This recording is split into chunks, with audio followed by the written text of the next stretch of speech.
Hello, everybody, and welcome to the grand finals of the LCS Challengers League qualifiers. We have spent 2 months finding the path to pro, and we are about to crown a second champion as we gear up for the promotion relegation tournament happening in just a couple of weeks. And we don't even know which teams are going to be in that tournament just yet because we have one more final series to play between Mirage Alliance and Team Coachify. Welcome, everybody, to Rally Cry Official, where we will be streaming again, the last tournament of Tier 3, the last game of Tier 3. This is kind of a sad moment, but I'm joined alongside Alk Battery, and we are going to have a fantastic time in the second best of 5 of summer.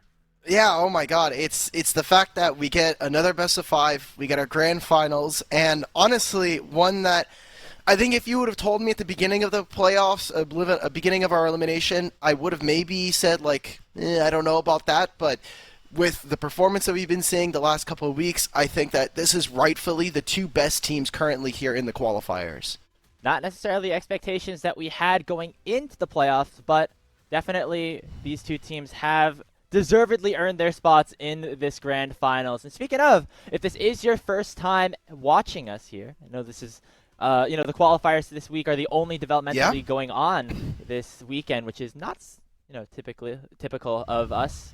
This is a Swiss stage, so anybody could have, registered openly, and we are in the second of our 2 tournaments. And we have the Swiss stage where players needed to win 3 or more of their games to move on to the groups. Yeah, and if you didn't know, there was 32 teams in that Swiss, so then we moved into GSL. If you made top 16, you got split into a group of 4. There were some extra points given if you were to get first in your group. Points will only matter once we get towards the end of our broadcast, as we have placements for that promotion tournament coming up. So after we did our GSL-style groups, we have our elimination phase, which is just the playoffs that we have here. All best of 3s until we get to today. Grand Finals is a best of 5. You can see the path that these two teams take here. As Winthrop, they beat not only Lit, which was a team that we've been seeing make top 4 in this league time and time again. They also beat Winthrop, the grand finalist of the last split as well, whereas Mirage Alliance basically swept it all the way home versus Apex Mission Impossible, and then Team Ambition pushed them, but eventually ended up falling in what was a pretty chaotic series. Even with not their entire roster, Mirage Alliance were able to take down Team Ambition in a 2-1 fashion, and that means that they are here in the finals, and hopefully, if all things go correctly, they will have their starting 5 lined up to try and claim their first title here in Tier 3. I believe we also have a rundown of the points, because that is going to be very important towards the end of things. Here is what things look like right now. Now, you might be wondering, you see these 4 teams that are all green.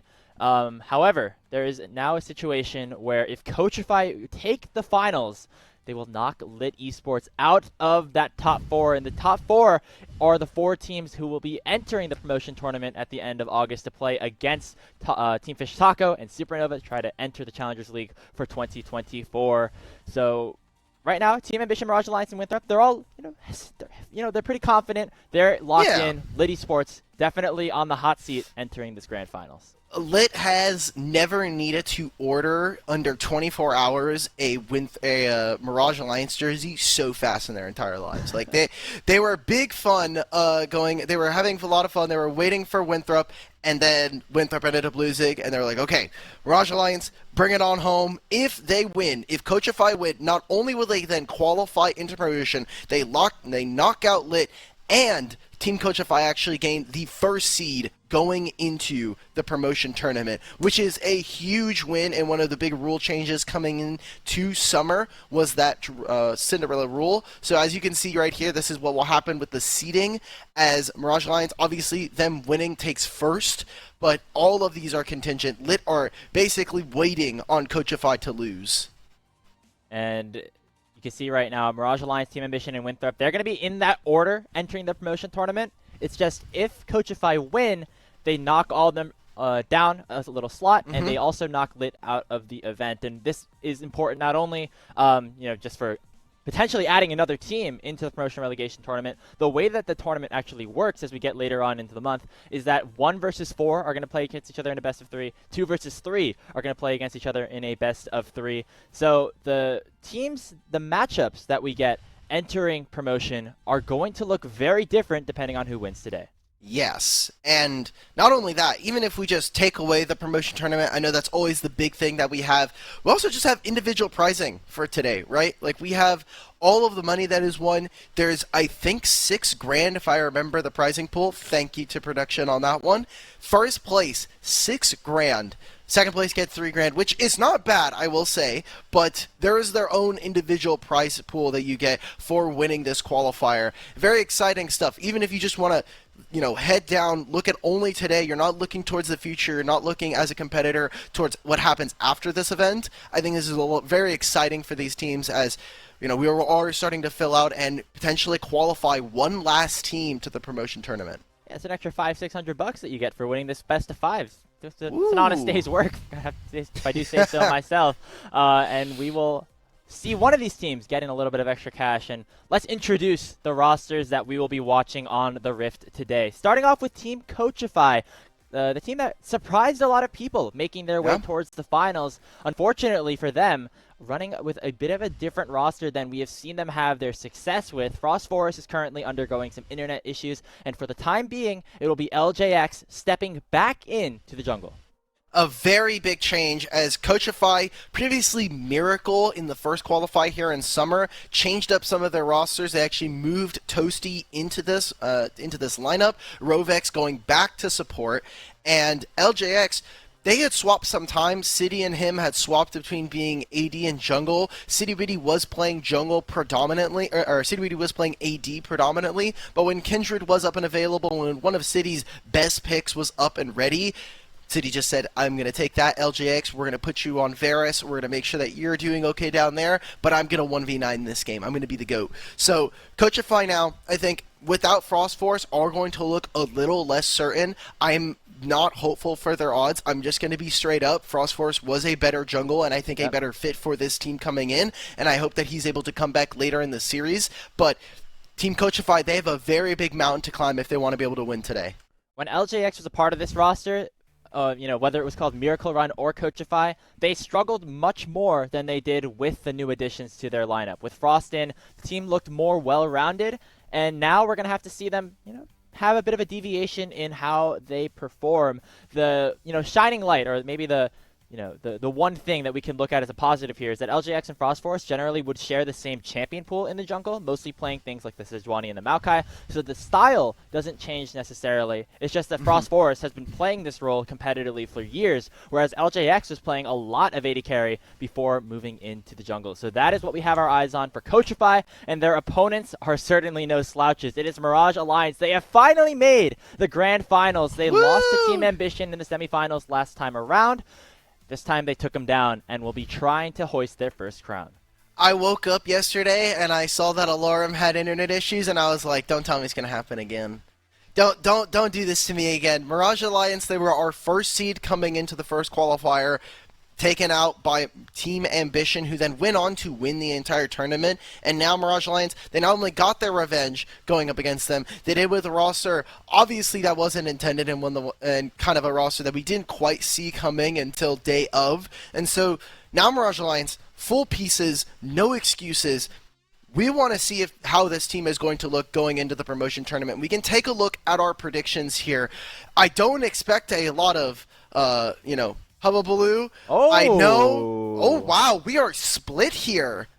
Okay, I'm still trying to be the contrarian to you. I know that was a big storyline heading into the semifinals yesterday. Oh, yeah. Unfortunately, I went 0 for 2. But however, in order to pass Summer and Ravish, I still need to have the opposite prediction of them, which is why I went with Coachify here. I hope that this is a competitive series because, I mean, if Mirage Alliance are seriously challenged here today, that is a great sign heading into the promotion relegation tournament. Yes, Coachify have looked exciting. I think that City Witty is the second best AD carry in this tournament, bar none. He has been performing almost every single game. I don't think I've seen a game where I've said, wow, City, that really sucked. So I'm really hoping that Coachify are able to push Mirage Alliance because we have seen them lose individual games. If this team has not been flawless, there have been some moments, and specifically around our mid-jungle here, Chad and Sudsy, I think, have a very fun dynamic where they can feed into each other, but that does tend to backfire. And I will say also for Toasty, we did see some of his own individual play,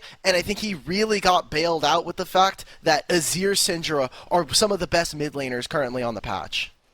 Draft is going to be a very interesting thing to look at here, as I think we have the first one ready for this best of 5 in the grand finals, because of the fact that, with Citywitty and LJX, coming back in, creates a strange situation where we could see the two of them swap positions if the draft allows it. Coachify is starting off on the red side. Kindred is definitely going to be a highly contested pick, whether it's in the bans or first pick by either side. I expect Coachify to still throw a ban towards it because Chad has been dominant on this champion ever since 2023 season has begun. And just as a reminder for everybody here on the qualifiers, we have been on patch 1313 for the entirety of the tournament. So the exploration of different champions of just this one single patch, this is the final games that we're going to see on 1313. There's no more of this. I'm kind of thankful because it's been a while since we've been off this patch. I know that all the playoff leagues are starting to kick off into later rounds, so I'm excited to see. We've also seen a lot of priority go on to Ezreal as we've gone further into this patch, so I'm excited to see what we get from our two marksmen. Ezreal is definitely something that Citywitty has been very good on. Very highly mechanical champion, and for a very highly mechanical player. LJX also could potentially pilot that, so we'll see if this Kindred ban is actually going to come through here for Coachify. But it will be the Lilia instead. They're going to leave the Kindred up for Chad to take. While Chad has played 4 straight games of Lilia, they actually aren't going to go for it, instead prioritizing this Tristana for Sudzi. Yeah, Sudzi on Tristana this season has been honestly incredible. He was playing it back in spring, and I feel like as a precursor, finally started to see more of that now as it's become more and more popular. I was wondering whether or not we were going to see Ziggs, as this champion has been dominating all of competitive, and taking that away from the Ziggs Tristana. This is a very potent duo.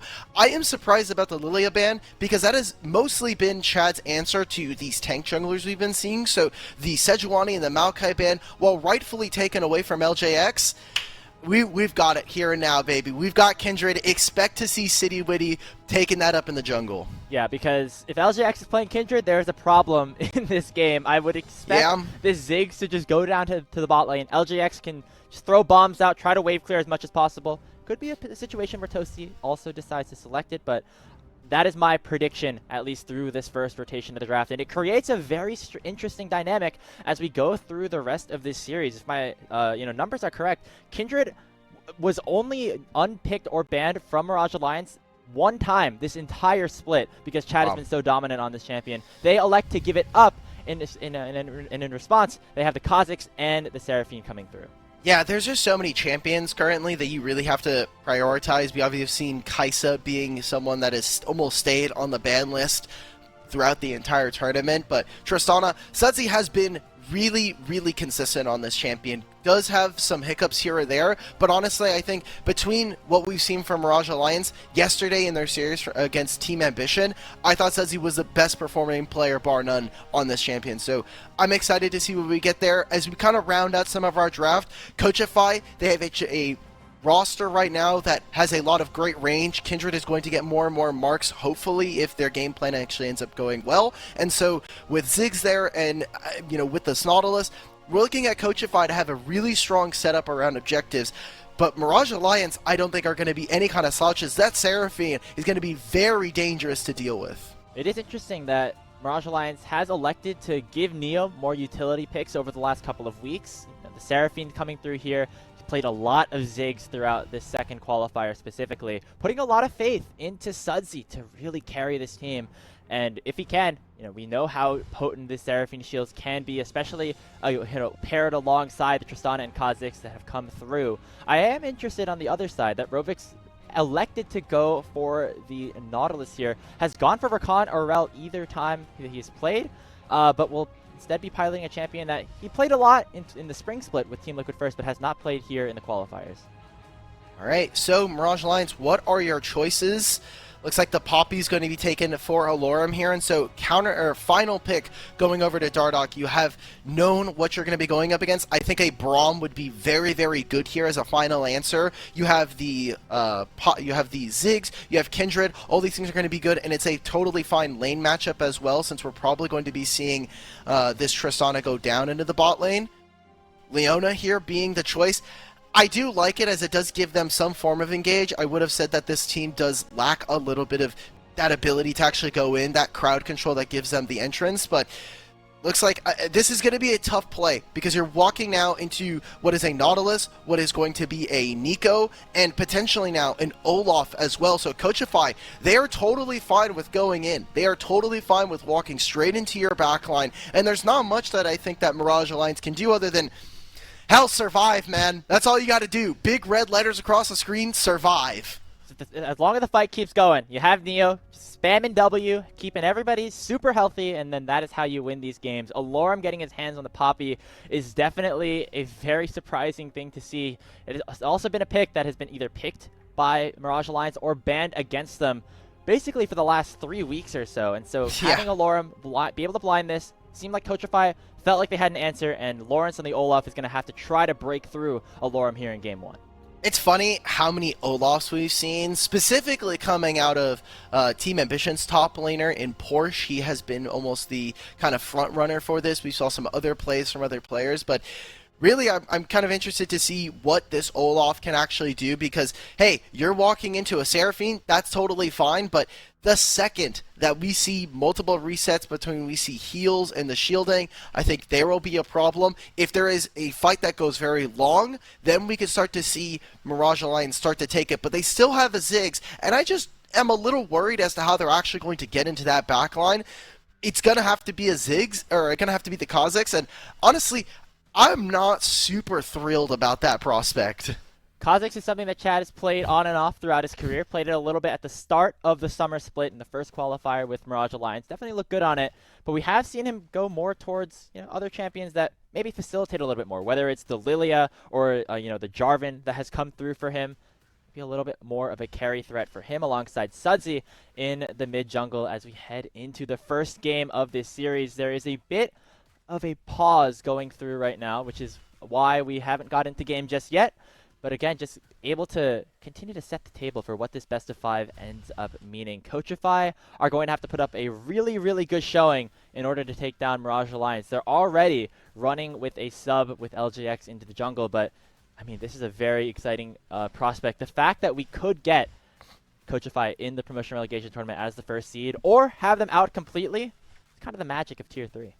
Yeah, it's certainly a situation where it's like, all or nothing, man. Put up or shut up. There's no more time for excuses, especially for Mirage Alliance, who honestly have not had the best time so far throughout summer. Summer 1, we expected them to come in first. They almost make a full-on clean sweep of the entire bracket, and then they fall to Team Ambition in what was a very heartbreaking Game 3. Like, they lost, they had a base race. You talk to the players afterwards, and they said, obviously, we made a mistake. We should not have gone for that base race. There's a few other mistakes that led to that moment, but they come back into Summer 2. There's a lot of doubts towards them. I think when I was talking to some of the players just across the league, they thought the Mirage Alliance should still have been the best team, but they understood why they saw, people like Team Ambition going in first because they just won the latest tournament. And for Coachify, this was a team that, hey, we saw them make top 8, top 4 in the last split. This was Miracle that almost didn't qualify,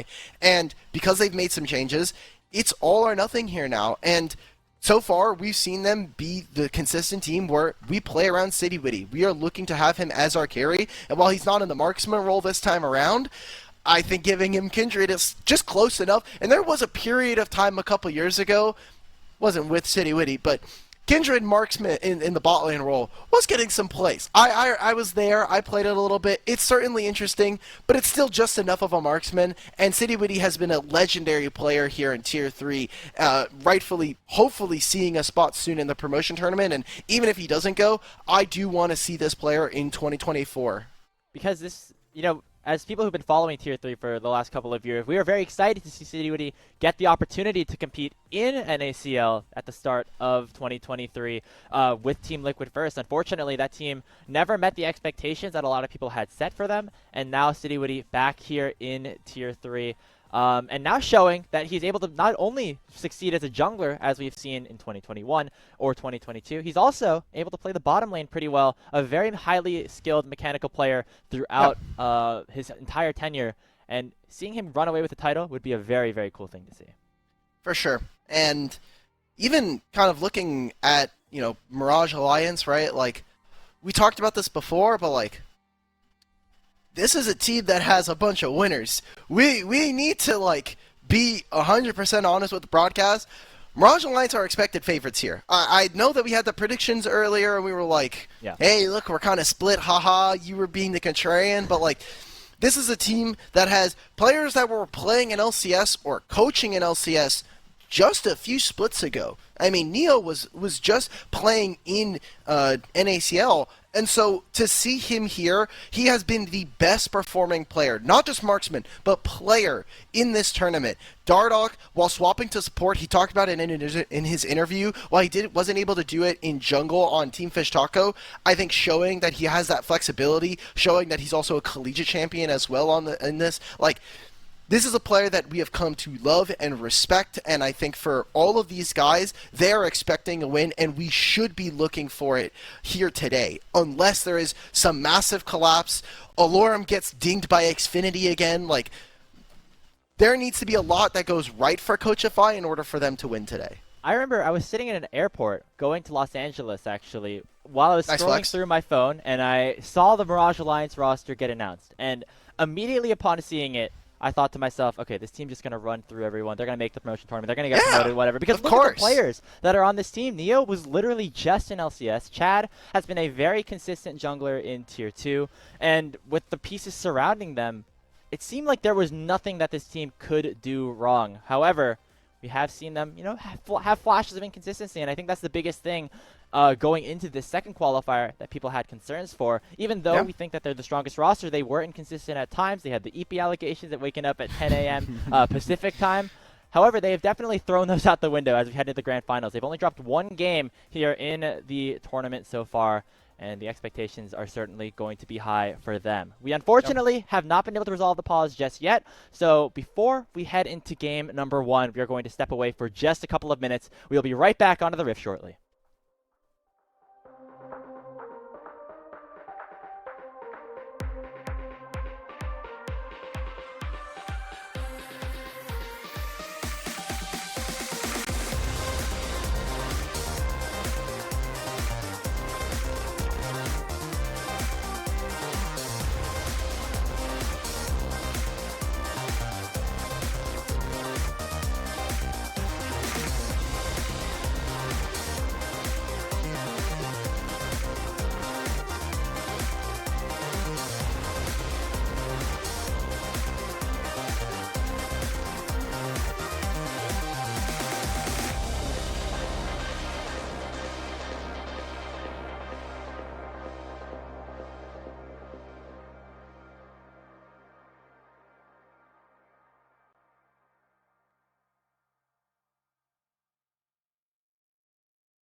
The LCS Challengers League is brought to you by Turo, the world's largest car-sharing marketplace.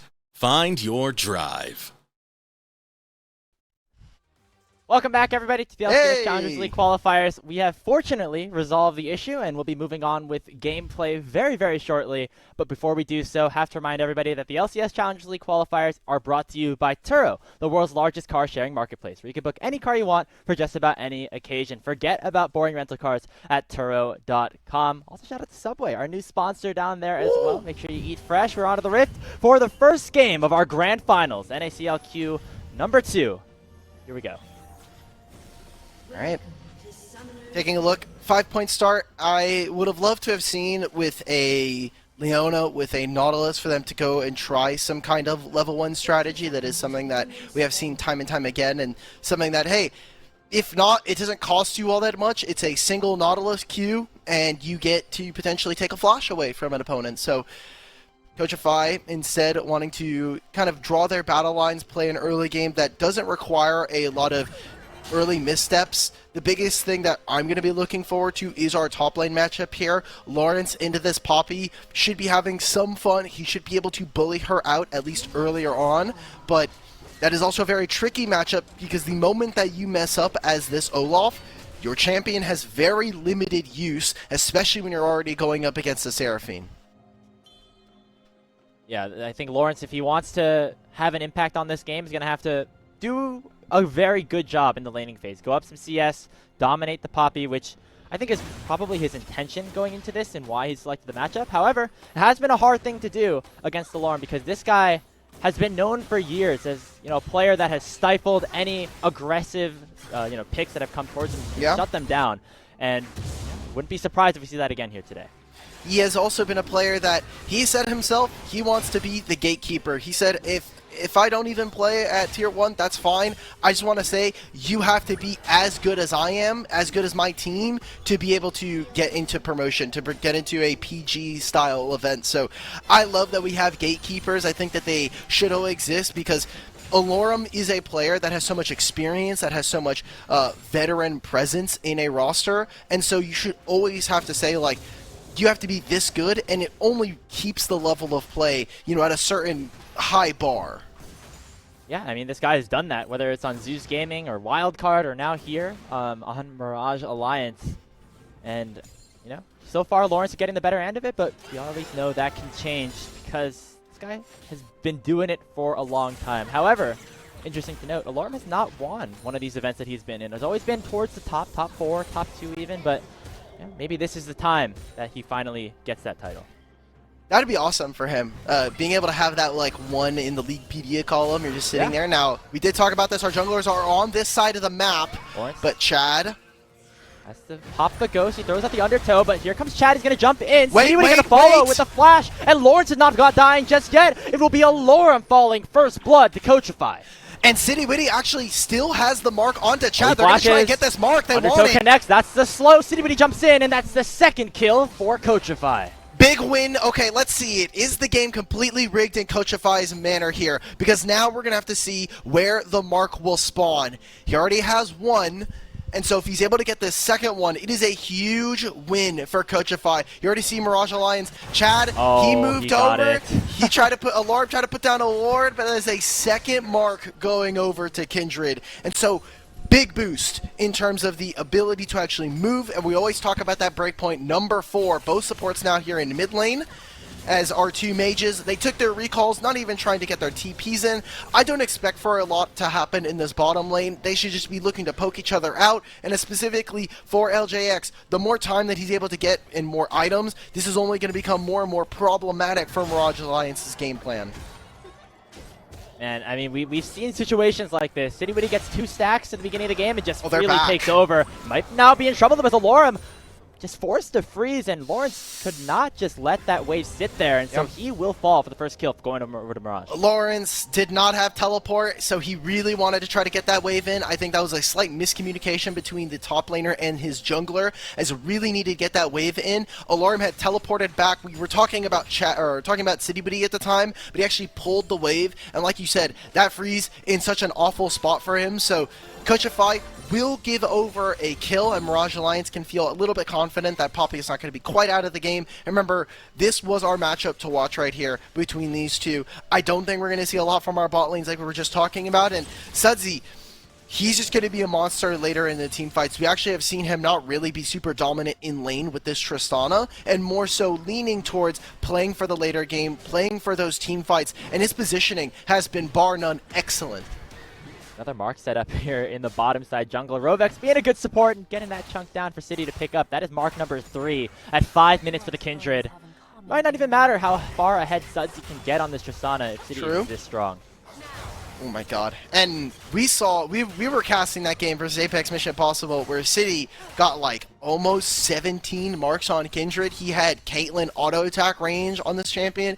Absolutely ridiculous. There's a reason why they prioritize this champion, not only because of its general strength, but also City made his name in Tier 3 on champions like the Kindred. So exciting to see as we get a more of a master class on this. Thing to note now, mid laners are level 6, and more specifically, Toasty is going to be hitting that level 6 very soon, and is great setup for his team. Man, that's now, just a solo kill. Lawrence just runs him down. Huh?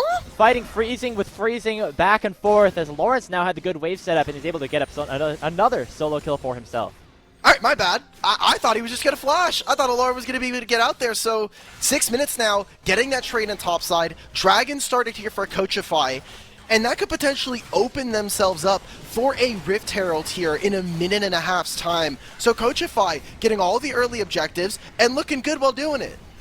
Sudsy on a bit of a strange position right now. It's like Toasty's going to throw out the Tangle Barbs, not going to connect it, so he'll be able to get out. Dragon also picked up by Coachify at the 6.5 minute mark. Now Rovex going to face check the bush, and now in a bit of trouble, but Toasty's going to land a 2-man pop blossom, and Sudsy is stunned up. Chad is going to be able to escape, but Sudsy will not. He tried to get one last kill onto Rovex, but that's the 4th kill going over to Coachify. Are Coachify them? It's game 1, but they're already showing up. I mean, Sudsy, he was waiting for his rocket jump to come back in, and honestly, it's just heartbreaking because we saw Rovex was sub 100 HP there. Doesn't end up going down. It's a single auto attack left before he falls, and they're just not able to grab that kill. So now Coachify find themselves with 2,000 gold lead. They've been making moves towards this top side, and now Lawrence is able to continuously bully Alorum. They can open up for a Rift Herald here, and Coachify will have all the early standing neutrals. Man, Coachify is the only team where if an emergency sub could actually be a benefit to them because of the situation that they have with their role swap. Citywood able to get the Kindred. He has like 4 marks at this point, looking to pick up every single major objective across the map. Already a 2k gold lead, and we know how well this Kindred can scale. He's going to have Trinity Force. He's going to be a very big tank. And so I'm wondering now, once Chad hits level 6, what are his options? Because we've been seeing a few different Kha'Zix builds. There's been Edge of Night first, and there's been Duskblade, as well as potentially maxing W first as trying to be somewhat of a poke champion. But I just don't think that I just don't think that the Q is going to be something that we're going to see too often. This bot lane matchup is horrendous. I'm so sorry, but like we're literally just watching spell shots go back and forth. Darnak is like, I landed my E, and Rovex is like, I don't care. I'm out of here, man. They're both gonna farm, and that is completely fine against it at this point. And honestly, a situation that benefits Coachify because we know how big of a playmaker and a game changer Neo can be. If he's just going even, it's a good sign for our underdogs as City Witty still being very aggressive in the opposing jungle. Chad has to pop the Shadow Assault to escape. Wow. And again, this is just creating more and more advantage for Coachify as they now can play towards the top side of the map. You already see that Chad actually pings towards the bottom side, wants to try to get any of these camps, try to get a timer on them. And instead of going for the advantage, City is actually just going to continue to bully on this side of the map. Now, Lawrence is proxying, but has to be very careful here as Alorum. Ragnarok going to go forward. There's way too much mana on Lawrence's side in order to try to go for that 1v1. Second solo kill of this game. Okay, now they've got top side that they can play for. You already see that City, instead of going for the Rift Herald, he cuts out the only play that Chad has, which is to go on the bottom side, look for camps, potentially threaten a dive. And now Mirage Alliance, they don't have anything that they could do. Topside, Lawrence just finished at 9.5 minutes this Ravenous Hydra. That's really difficult for Alorum to deal with. He only has the Bomby Cinder, not even going for something like a Bramble Vest early on. And so now Mirage Alliance, they have a weak topside that they can't play around. Alorum is going to scale as the game goes on, but Lawrence, by being ahead of the curve, is going to be a very big problem for Mirage Alliance to deal with. And that was what we said coming in. Can Lawrence be the difference maker against Alorum, or will Alorum kind of just hold his ground and team fight well? So far, it's Coachify on the top side of the map, really taking advantage. 3-1-1 here on the Olaf, and will be such a big playmaker. I mean, Alorum knows. He coached Porsche on UST, so he knows how strong that champion can be. As now a skirmish erupts around this Rift Herald. Alorum and Chad going to start it up, and now Lauren's going to chase him down. Here comes the rest of Coachify. Toasty going to come forward with Pop Blossom. Walk up one. Alorum will go down. But on the other side, Neo has arrived in the fight, and Sudsy firing away onto the front line. But it is Mirage Alliance that have to retreat, as City Witty will chase them away. Their damage is just not there, and you're even seeing Lawrence now trying to take the 1v1. Chad flashes away, but there is just no chance you have up against Olaf. Coachify now go up 3,500 gold. They're going to grab themselves a Rift Herald. They just dominated the team fight. And game one is already looking very, very good for this team that needs to win it all and able to make it to promotion. That's something we didn't really talk about coming into this, what this event would mean for either of these teams. I mean, Mirage Alliance, of course, they want to win. They want that legacy of being the champions entering promotion, but Coachify literally need to win this series in order to have their season continue, and they are playing like it right now. It's only game one, so there's always a chance for Mirage Alliance. Someone that even Dardoch said the only way that teams can beat us that we think is in a best of three. So making it here in a best of five, I know that Dardoch, I know that this entire team is feeling confident they can do it, rightfully so with the names on this roster. But Coachify, I think some of these players have been doubted every single bit of the way. Toasty had that one split on Wildcard Dev and Wildcard Aces, and then not much in terms of results outside of that. LJX has gotten a lot of criticism for his time on Team Liquid first. Rovex, people were saying, was this support swap going to work? City playing AD, playing jungle. Lawrence, a player that we haven't seen a lot out of in terms of results. So this is a great story for them, and a win here in this tournament would obviously personally be a big mark for all of these guys. They are off to a good start. However, it is important to note it is a best of five, so they are going to have to do this 2 more times. I think Mirage Alliance are now aware that they should probably not give over the Kindred to City Witty if this is the lineup that they are going to be running. And so, we'll see if that adjustment happens for game 2. There is a Kindred, however, it is also still 10 a.m. So, true. You know, the EP allegations are still here and available for us. Playing for the bottom side camps, they know that Chad's here, they know that Sudsy is here. I think this is a tough spot to play. They're going right onto City. They stun him up. Can he die before the Lamb's Spike gets popped? He jumps out of the circle and will get shut down. But Toasty comes in with the Pop Blossom, but Coachify have no damage without their jungler. It's a double kill for Sudsy. He's going to jump forward and pick up a third, and Rovex now has nowhere to go but back to the grave. He takes one with him, but it's Mirage Alliance winning the fight around the Drake. Oh man, that was such a tough spot. I just don't know why Coachify are going for that fight there. LJX just now finishing the Leandries. It also opens up for a Dragon here coming out from Mirage Alliance. It's a great spot for them. It's a choke point for someone like the Seraphine. Oh no, Lawrence. One more tower shot, is that enough? Oh, 12 HP. Okay. Jesus Christ, guys, come on. All right, well, that's a massive shutdown that could have potentially gone over. Lawrence is going to come back. I wonder if Lawrence doesn't know that he has a vision there. That's a kill. Oh no, the ult whiffs. Oh, okay. It's fine. It's fine. It's fine. It's fine. He gets the wave. He gets the wave in. Alorum will clear. Let's talk about the fight around the Dragon again, Dimitri, because that was much higher quality League of Legends that we just saw right there. City would have made a big mistake jumping out of the Lamb's Respite just a little bit too much, and that allows for Mirage Alliance to get back into this one. Yeah, I think what ended up happening is Sudsy knocked him out. So already, City Witty was trying to jump over the wall. The Buster shot comes out, and so it means that they can't actually go for it. Now, forcing onto LJX. Good satchel here to stop the engage. Toasty doesn't have enough damage just yet without that Pop Blossom coming through. Coachify really need to play around City Witty at this point in the game. Bomb only going to chunk Sudsy down to about 30%. And it looks like the siege will continue. Just a couple more autos, and then LJX can throw out that satchel charge. That's a good trade for them. It means that Sudsy can't stay here. He does have the fleet footwork, and so he is healing. Also has a Vamp Scepter, I think rightfully so. When you are going up against a Pocomp like this, a Vamp Scepter, the Omni Vamp, the lifesteal is going to provide so much value. It's going to potentially save you a wave or two worth of health, so you can actually stay in the lane.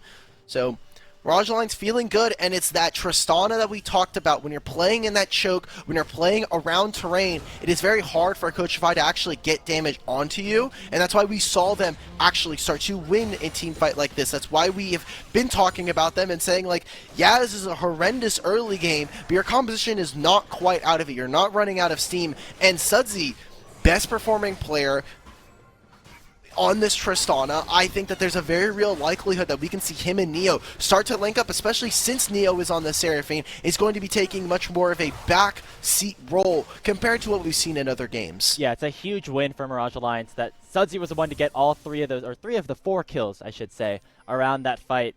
Extra Gold now has that Kraken Slayer completed.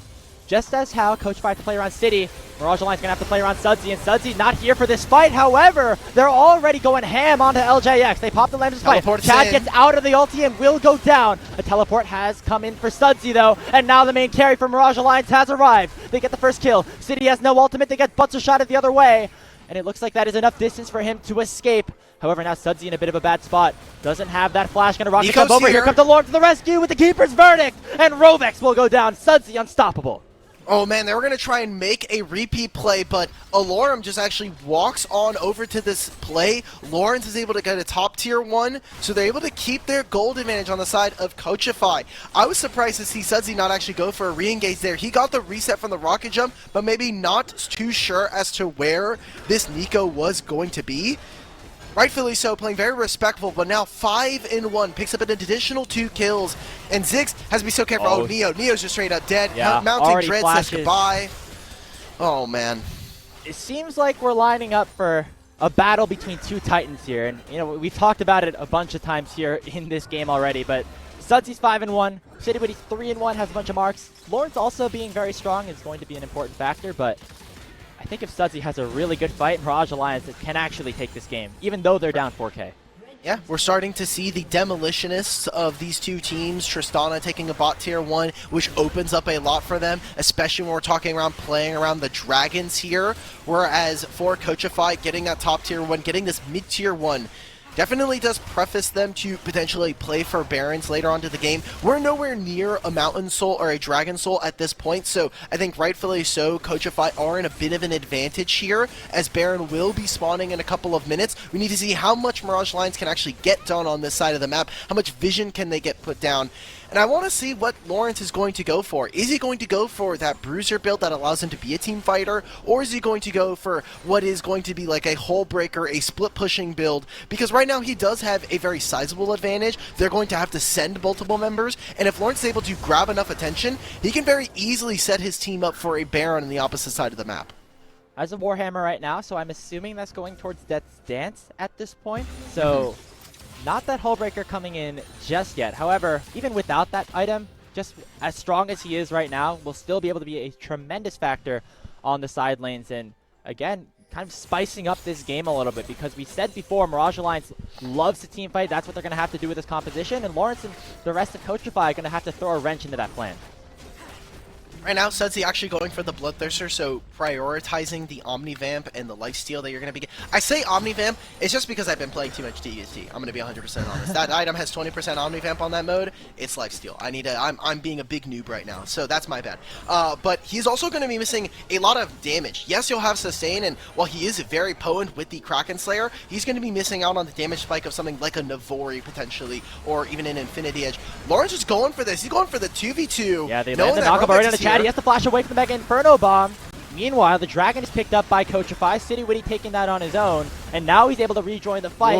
As the attention will shift to the bot lane tier 2. Chad is very low, has time to evolve one ability here. The Solar Flare comes out. Mirage Alliance are looking for the re-engage. They already chunk out LJX, but the Lamb's Spike comes through. Dardoch very, very low. He will likely go down at the end of this, but he flashes away and survives. Finally, a kill comes through as Chad falls, but on the other side of the fight, Alorum is still strong, but the Pop Blossom out of Toasty will secure the fight win for Coachify, as they will run down this bottom lane with the Herald still in tow. All right, Rovex has been watching a lot of KDF VODs because he just did the play where we saw Poppy Ultimate try to knock him away. He throws the hook. He's able to buffer it. He stays in the fight. Doesn't turn into all that much. We'd seen Sudsy playing around the mini wave in a similar position around the mid lane. He took the top tier one, and now he's going to get the second one. It is all eyes on this Tristana. If you're a Mirage Alliance fan, he is the only one that is going to be able to provide a lot of utility, a lot of damage, and now Coachify are sending the troops. They want to try and get this shut down away from him and potentially open up for a Baron. Yeah, it's 20 minutes right now, and with Sudsy going down, that could be Coachify pulling the trigger. The biggest player on their team is down for the next 30 seconds or so. And Coachify have hovered around the pit. They have not started the objective just yet. Mirage Alliance, I think they know what's happening. They're going to send a teleport in from Alorum. All right, Sudsy, 25 seconds. Watch his teleport, and he has now actually finished the Navori Quick Blades instead of the Bloodthirster here. So he wants big damage, big team fights. And Coachify, they don't take this as fast as we thought. Yeah, it's just Citywitty issuing consistent DPS onto the objective for now. Dardock's at half HP. Alorum still very healthy on the front line. Watch Neo's ultimate. It's going to come through right now, and Rovix will go down. Alorum will be the response, though, as it is still a 4v3. Here comes Lawrence with the Ragnarok. Another ultimate pop by Toasty as well, as that's a double kill for the Nico. Sudsy finally arrived in the fight, and now Mirage Alliance can go for the trade. They get 1 kill. Sudsy flashes away and survives. They get 2 kills. Neo's at 1 HP, but Citywitty will run them down and pick up another win for Coachify. And now Chad actually lives, takes a lot of these topside camps. He needs to get his reset in 2.5 minutes before this dragon. I love that we're getting such a close series between these two, because rightfully, we could have seen Mirage Alliance very easily stomp this. I've been a big Coachify fan this all tournament long. They have been performing excellently. I think that their game plan has been sound every time.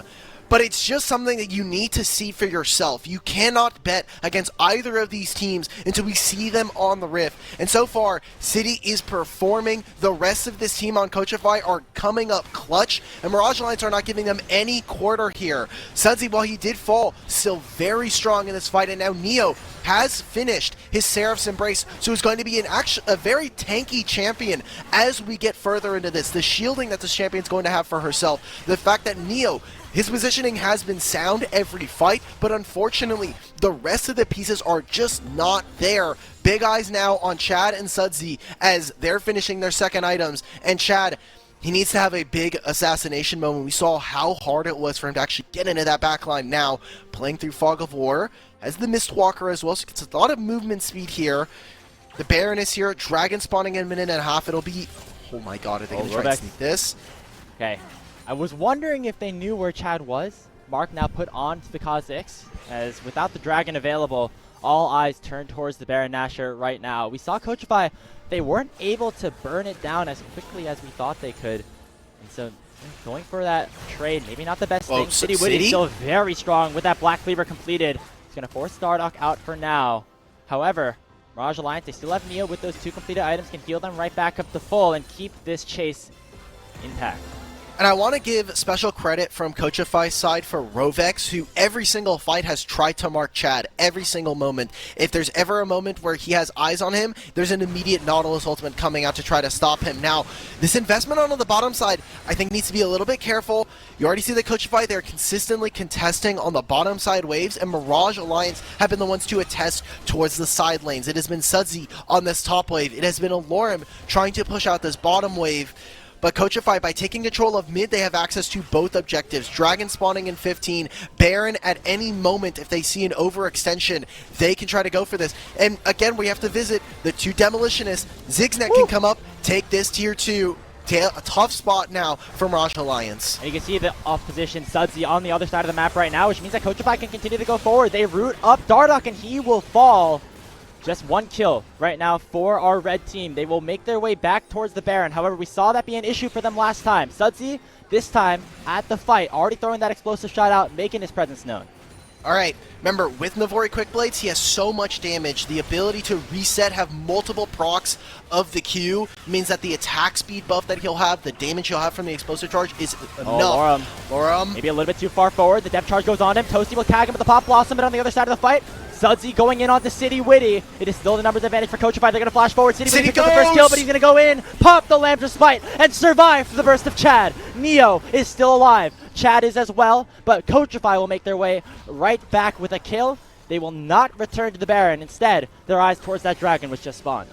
Overall, I think this is a win for Mirage Alliance. Yes, they gave over a kill, but there are a lot of summoner spells, there are a lot of ultimates used in that instance, and this should be Mirage Alliance's angle to push into mid lane, to now grab themselves another dragon. It's a bit of reprieve for them. Any moment that there is for them that Coachify do not have the Baron is a winning spot for Mirage Alliance at this point, as they are down in gold, and currently when we look at structures, they are also behind. The issue with having these side lanes right now is that they are so long that it is very hard to actually revisit them until they are on their side of the map. So for the time being, Coachify, they're going to stay on this top side. They're going to continue to choke out Vision. And I want to see what Mirage Alliance can do, because they cannot take a front on 5v5. They need to get creative. They need Chad to be causing issues in the back line. Lawrence is going to push in mid and collapse towards this objective. Mirage Alliance, gotta get in there. You gotta get into this pit. They can't go too far though. There's a flank on the other side from Lawrence, but it looks like Mirage Alliance are going to go forward. The Mega Inferno Bomb comes out. Here comes Lawrence with the Ragnarok. The target right now is Neo. However, he hasn't even been able to land an auto attack. Almost had the ulti timeout. Chad has to flash away.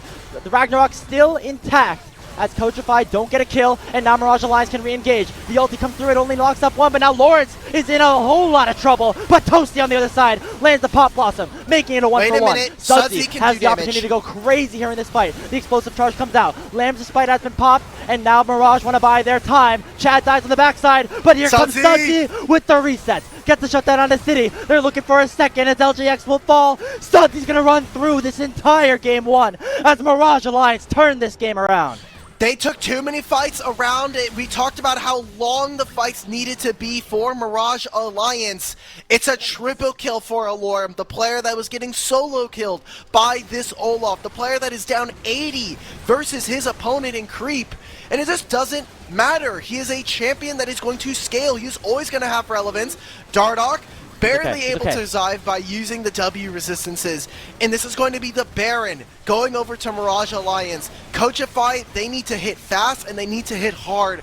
And the longer that these fights go, the more prolonged that they are. We're going to see Mirage Alliance start to take them. So this gold should start to shrink. 1,500 gold coming in from Arturo Baron buff. And now 27 minutes, this game is all but tied up between these two. We're not going to have a Dragon Soul coming anytime soon. Coachify, they need to realign themselves and get right back into gear. And you have to wonder if that's the moment here in this game where favors start to turn towards Mirage Alliance. We talked about it at the start of this game. If they can get to the late game and Neo can get to those 3 items, Sudsy can pop off, that is where Mirage Alliance can shine in these extended fights. And we saw it right there around the Baron. And Coachify, they were so reliant around these big ultimates that come out, the Pop Blossom, the Lamb's Respite, even the Ragnarok from Lawrence. As soon as those were not available, I mean, Mirage Alliance doesn't care about that. They still have Neo's heals, and they can continue to keep that fight going. And right now, because that Mirage can actually match some of the wave clear of Coachify, they feel very inclined to actually start up these objectives. They need them to be able to pull Mirage Alliance into fights, and more specifically, to potentially threaten for these engages. And so now with the Baron, we should start to see Mirage Alliance be very, very confident with pushing. You already see this 3-man core, Neo and Dardoch playing backup dancers for Sudsy. That's all they need, right? Like the fact that they can pull them under these turrets, they can get them very, very low and eventually start to poke them out. LGX is not going to have access to the same level of sustain as someone like Sudsy should have, so any poke that lands on him is more permanent. And I love that, Chad. We talked about that poke build. We talked about that W evolve max. That means that he is going to be a threat. Yeah. He's going to get down damage, and without any sustain, Coachify, they're going to have to just tank it and look for something now. Lawrence has come in onto a flank. I don't know if they know he's quite here yet, but he was one of the issues in that last fight, okay? Oh, if that hook landed on the Dardoch, it could have been big, but now Lawrence has to run away. Still has the ultimate, but not has an opportunity to use it. Sudsy's going to jump forward. The Buster Shot, not enough to kill him. And so now, Coachify have to run for the hills, and Mirage Alliance, Neo can just heal them right back up, and they can continue their job of the siege. Alright, that was also the teleport coming out from Alorm, so it's going to be another turret here. The flash out of LJX is a massive win for them. 50 seconds before this dragon, they still have 40 seconds on the hair on the Baron buff. So feeling pretty good about their chances right now. Finally, for what feels like the first time in this game, Mirage Alliance have gained themselves a gold lead. They're going to continue to try to push this. Sudsy is also now finished an LDR as well, so getting very close to those 4 items. Coachify, we need to see them realign if they're going to try to get a win here, and even then, we're looking at this. CS leads are starting to appear across the lanes. Neo has been more consistent with picking up farm, and so he's already finished 3rd item. He's getting close to a 4th. LJX is still working on a 3rd here, so very, very close, but Mirage Alliance, I think, have, you know, they've crested the hump. They've gone over that part of the game that was the most difficult, and now City Witty getting outranged here. We'll have to see how he actually gets into fights. And even though he was somebody that we were hyping up on this champion, got 3 marks in 5 minutes or whatever it was, with the rest of the composition around him, City Witty not necessarily in the best place to succeed. And with the composition that Mirage Alliance has, it's very tough for him to play these team fights out, and that is why we haven't seen City be a huge factor in some of the recent fights around the Baron. The biggest thing that I've noticed is just the Lambda spikes that he's able to throw out. We'll see if he can find a better angle here, as the Baron buff has expired, but Mirage Alliance continuing the siege. They're pushing on 2 lanes right now. Where is Rovex? He's chilling. Brother went on a mission. He was sitting there. He's on Mission Impossible. Like, he got a lot of good flank wards, which is something that I think they are looking for, as Toasty and LJX do have their teleports. It's most likely going to be this Nico. I'm honestly a little bit sad that we haven't gotten the lucky cannon minions, because as an AD carry player myself, I would love to see 2 cannon minions pop up in my wave. Even if, you know, there's a Nico on the enemy team, be like, oh, cool, this is my lucky day, and then boom. Gold. Yeah, another, it's a free 300 gold out of nowhere for some reason. So Toasty right now, he's going to be able to pick up some of these minions, and we'll see what he's able to do. He does have Flash, which is something that they can look for. 4 minutes before the Dragon, a minute and a half before this Baron. LJX will not have one of those summoner spells available to him. Nice engage from Dardoch. They're going to assassinate Toasty. No! The Lambda Spike comes out. Chad now in a lot of trouble. The depth charge has been unleashed. Toasty with a Pop Blossom, and that's Sudsy's 2 kills in for Coachify. Sudsy finally arriving to the fight. Picks up 1 kill onto Toasty in response. It is just a 2 for 1, but Coachify will hold the line for now. So many cool interactions in that moment where you got to see Toasty almost get actually pulled out of the Lamb's respite by something like Neo's ultimate, the charm actually causing him to walk almost out of it, but just barely they're able to grab that kill. But that's 2 of them going back. It should allow for Coachify to now move into this top side of the map, push out on mid lane, but they still need to worry about side, specifically this top lane, where Sudsy has been a monster here, picking up now 4 items on this marksman carry. He wasn't there in that last fight, and I think that is a large contributing reason as to why Mirage Alliance were not able to find success there. I want to see what Coachify can do, because this Baron is going to be so important. Not only if they win this, they'll have, if Mirage win this, they get the Baron. That Baron is going to last for as long as the Dragon timer that is left, so they'll be able to get Soul. And then after that, you're looking at potentially then Mirage Alliance moving in, pushing down onto the base, and even looking for an Elder afterwards. Coachify now, this is going to have to be a very important inflection point for them if they want to try and win this game. Oh, Dardoch has to use that flash. Another crucial summoner spell with Baron spawning in just 10 seconds. Dardoch is channeling a recall right now. He has to go back to base. He will not be around right as the Baron spawns. However, I don't know if Coachify want to go for that risk just yet. Alorum still incredibly beefy on this front line. Working towards a Warmogs on top of the 3 items he already has. So the front to back right now from Mirage Alliance is hard to beat. And so Coachify, they're going to start up this Baron. They're going to go for the flip. All right, this also could be very dangerous now. Toasty sitting here in Fog of War. Poppy ult, we need to see where it goes. Not Verdict landing on the misses. city. So a very crucial cooldown now already used for Mirage. Dardoch does not land the Zenith Blade, but will stun up Lawrence. Here comes the Encore, not going to connect. That's a lot of ultimates already used here for Mirage Alliance, and they already get a kill for Coachify onto Dardoch. Toasty with the Pop Blossom can't find anything, but on the other side of the fight, Sudsy gets a shutdown, but he will die to Lawrence. It is a 2 for 2 right now. Things still so tense in this game. Chad and Alorum have to do miracle work to save the Baron, but the hook connects onto the Kha'Zix, and the jungler for Mirage goes down. That'll be the Baron, and Coachify can use this, push into mid lane, move into that bottom side of the map. You see that pings are coming out towards the bottom side. I think that'll be a bottom tier 2 falling. Mirage Alliance, they lose that fight massively, and Alorum He was doing a great job of zoning out LJX. He actually ends up getting that kill, but the Turo Baron buff is going to be going over to the side of Coachify. In this game, it's only game 1. We've got a best of 5 between these two series. At the very least, we got 2 more games of this, and at the most, we're going to get 4 more. This is incredible for our grand finals. Coachify, they want to try to make the miracle run.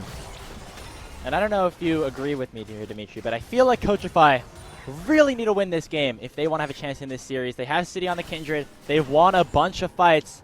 If they lose this after being up 4,000 or 5,000 gold, it's going to be a tough comeback for them, especially with how resilient Mirage Alliance have shown to be throughout this entire split. It doesn't really affect them if they, fall behind in a game, drop a game. They're still going to be the same team as they head in throughout the series.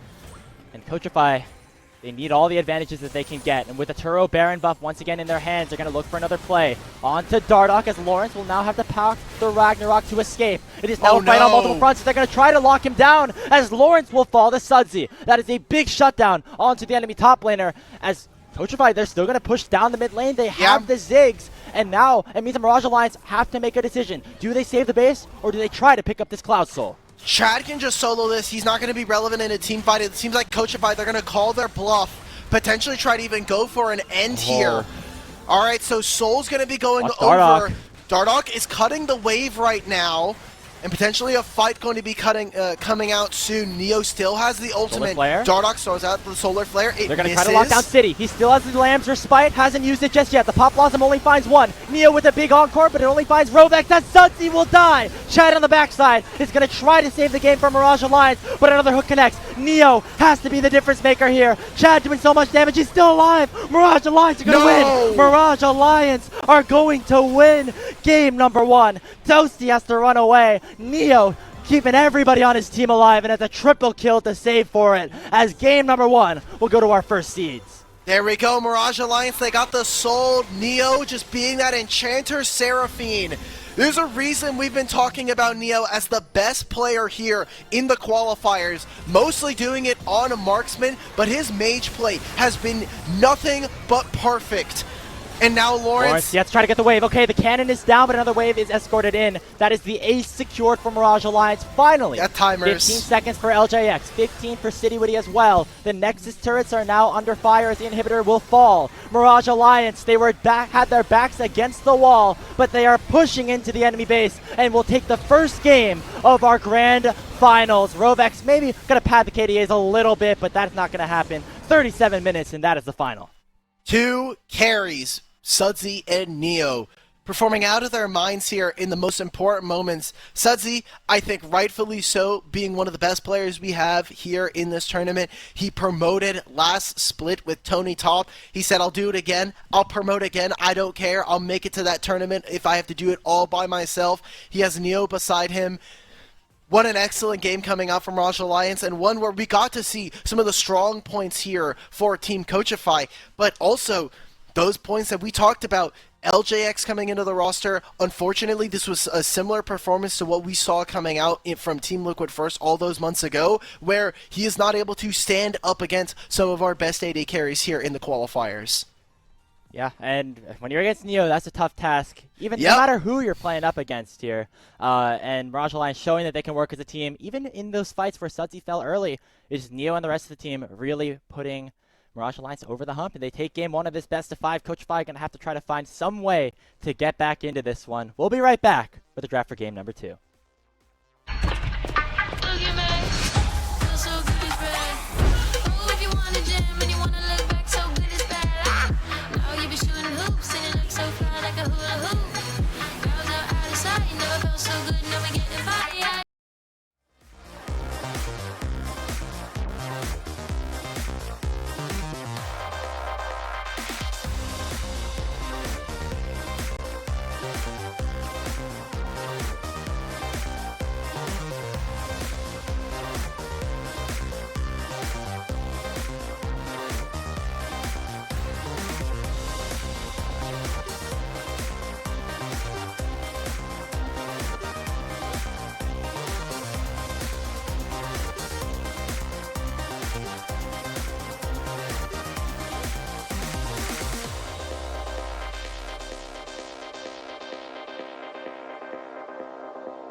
The LCS Challengers League is brought to you by Turo, the world's largest car sharing marketplace. Find your drive. Welcome back, everybody, to coverage of the NACL Qualifier Grand Finals, where we're here to talk about our Turo key drive for just a little bit for here. 37-minute game number 1. Mirage Alliance are up 30, or we're down 4,000 gold. And in a 37-minute victory, they ended up taking it and going up 1-0 in this best-of-5 series. I think just the comeback as a whole was a key drive for them. Just Neo, and the rest of the competition scaling up was an incredible thing to see. I'm gonna be real. My favorite play was watching my boy City Viddy get 3 marks at the beginning of the game. That's kind of OP. That's like game. That's almost game ending right there with what we got to see, and it very realistically could have been. But Mirage Alliance, they held out. They had that tenacity. They said we're gonna be able to scale as the game goes on. We trust that. Alorum, the laning phase kind of sucked. Let's just be 100. Got the first solo kill. Yeah, got the first one, but then they flipped it on its head. He was playing Poppy. He was very realistically going towards what could have been like an Anathema's chain on a 4th item, and he just provided so much more utility than the Olaf. And that's, I think, one of the reasons why we got to see him be such a menace in this game, and one of the reasons why we actually saw Mirage Alliance, just in general, something that even Dardoch credited as saying, we just put Viscera on, the champions that we normally would play with Alorum. And it turns out that works when we've been playing with it for weeks. So why not? And now you have the guy who is known for playing those champions to perfection in Alorum here in this series. And definitely the Poppy was a very, very big playmaker in game number 1. An underrated part of having a Seraphine on your team is not only can you buff up your carries, you can buff up the tanks. And the more health that you get every month, the more resistances, and just makes it really hard for Alarm to go down. And we definitely saw that here in that first game. However, the sides have now swapped, as Coachify will now have their hands at blue side, and also another substitute coming in for them, as Frost Forest, since Internet has finally come back, and he will be playing a jungle for Coachify here in game 2. The return of the king potentially could be what changes the series. We'll see. If they lose this game, then obviously Mirage Alliance go up 2-0, and we're looking at our predictions yet again and saying, oh, some of us were right, some of us were wrong. So we'll see how this ends up going. Someone needs to get Rafa on the phone. I told him yesterday, I was like, dude, there's a potential that your boy Jacob Frostforest Chan can be in the grand finals, and he was like, Pog champ. We watched the game together, and the voice call just erupted in we were having so much fun. I want him to succeed, and obviously so does Mr. Mark Arambide. So exciting stuff to see. We'll see if Frost Forest is ready for this game 2 or not. Mirage Alliance now on the red side, I think going to be pretty interesting since we already see the Kindred ban. I want to see if Coachify are going to be prioritizing that Tristana, because it hasn't been something that we've seen from Toasty all that often. He played it one time in the last series that took place yesterday. However, that was, I believe, in a losing effort. So he will get his hands on it once again. Could go to City Witty, but this definitely feels like a champion that is more primed for the mid lane at this point in time. Another pick that I'm looking at is Robex's champion pool right now. Throughout the entire qualifiers, that Nautilus was the first game that he played that was not on Rel or Rakan. The Rakan has already been taken off the board. Maybe Mirage Alliance can lock this Rel in to once again pinch Robex's pool. No, don't do it. Don't do it. This champion is bait. God, dude. Okay, guys. Everybody at home. I know we're on 13-13. This is like pre-super nerf bat static shiv. This champion is fake. I'm sorry. We've been seeing Sudsy play it time and time again, but the value that Split Push has been able to get, I just don't think is realistic. Now with a Xayah here on the side of Mirage Alliance, this gives Neo all the individual tools to be able to carry. I want to see if Coachify can really lean into some of their funkier champion picks to kind of outrange this kind of play. Maybe we're going for a Syndra. I think going for more dive with what Mirage Alliance have is very, very questionable, as I think with the 2 champions so far that they've shown, this should be very difficult for them to actually kind of lock them down. LeBlanc is notoriously hard to get crowd control onto, and Xayah at any moment goes for cleanse and takes the ultimate, and you're good to go. Let's see what's going to go down here. Okay, the Twitch has been unlocked here for City Witty. We now know for certain, although we kind of knew that once Frost Forest came in, that it will be City Witty in the bottom lane here for this game. This is the champion that City has piloted a couple times here and there. I think the last time that we saw this pick specifically was the first round of the group stage that Coachify ended up playing. City winning that series with the Twitch, and kind of another staple champion of his. All right, Mirage Alliance even going for the Alistar here for Dardoch, so I like this. It does give them targeted engage and something that can actually stop this Rel from going in. We'll see what the solo lane priority is going to be, and now even junglers should start to get pinched.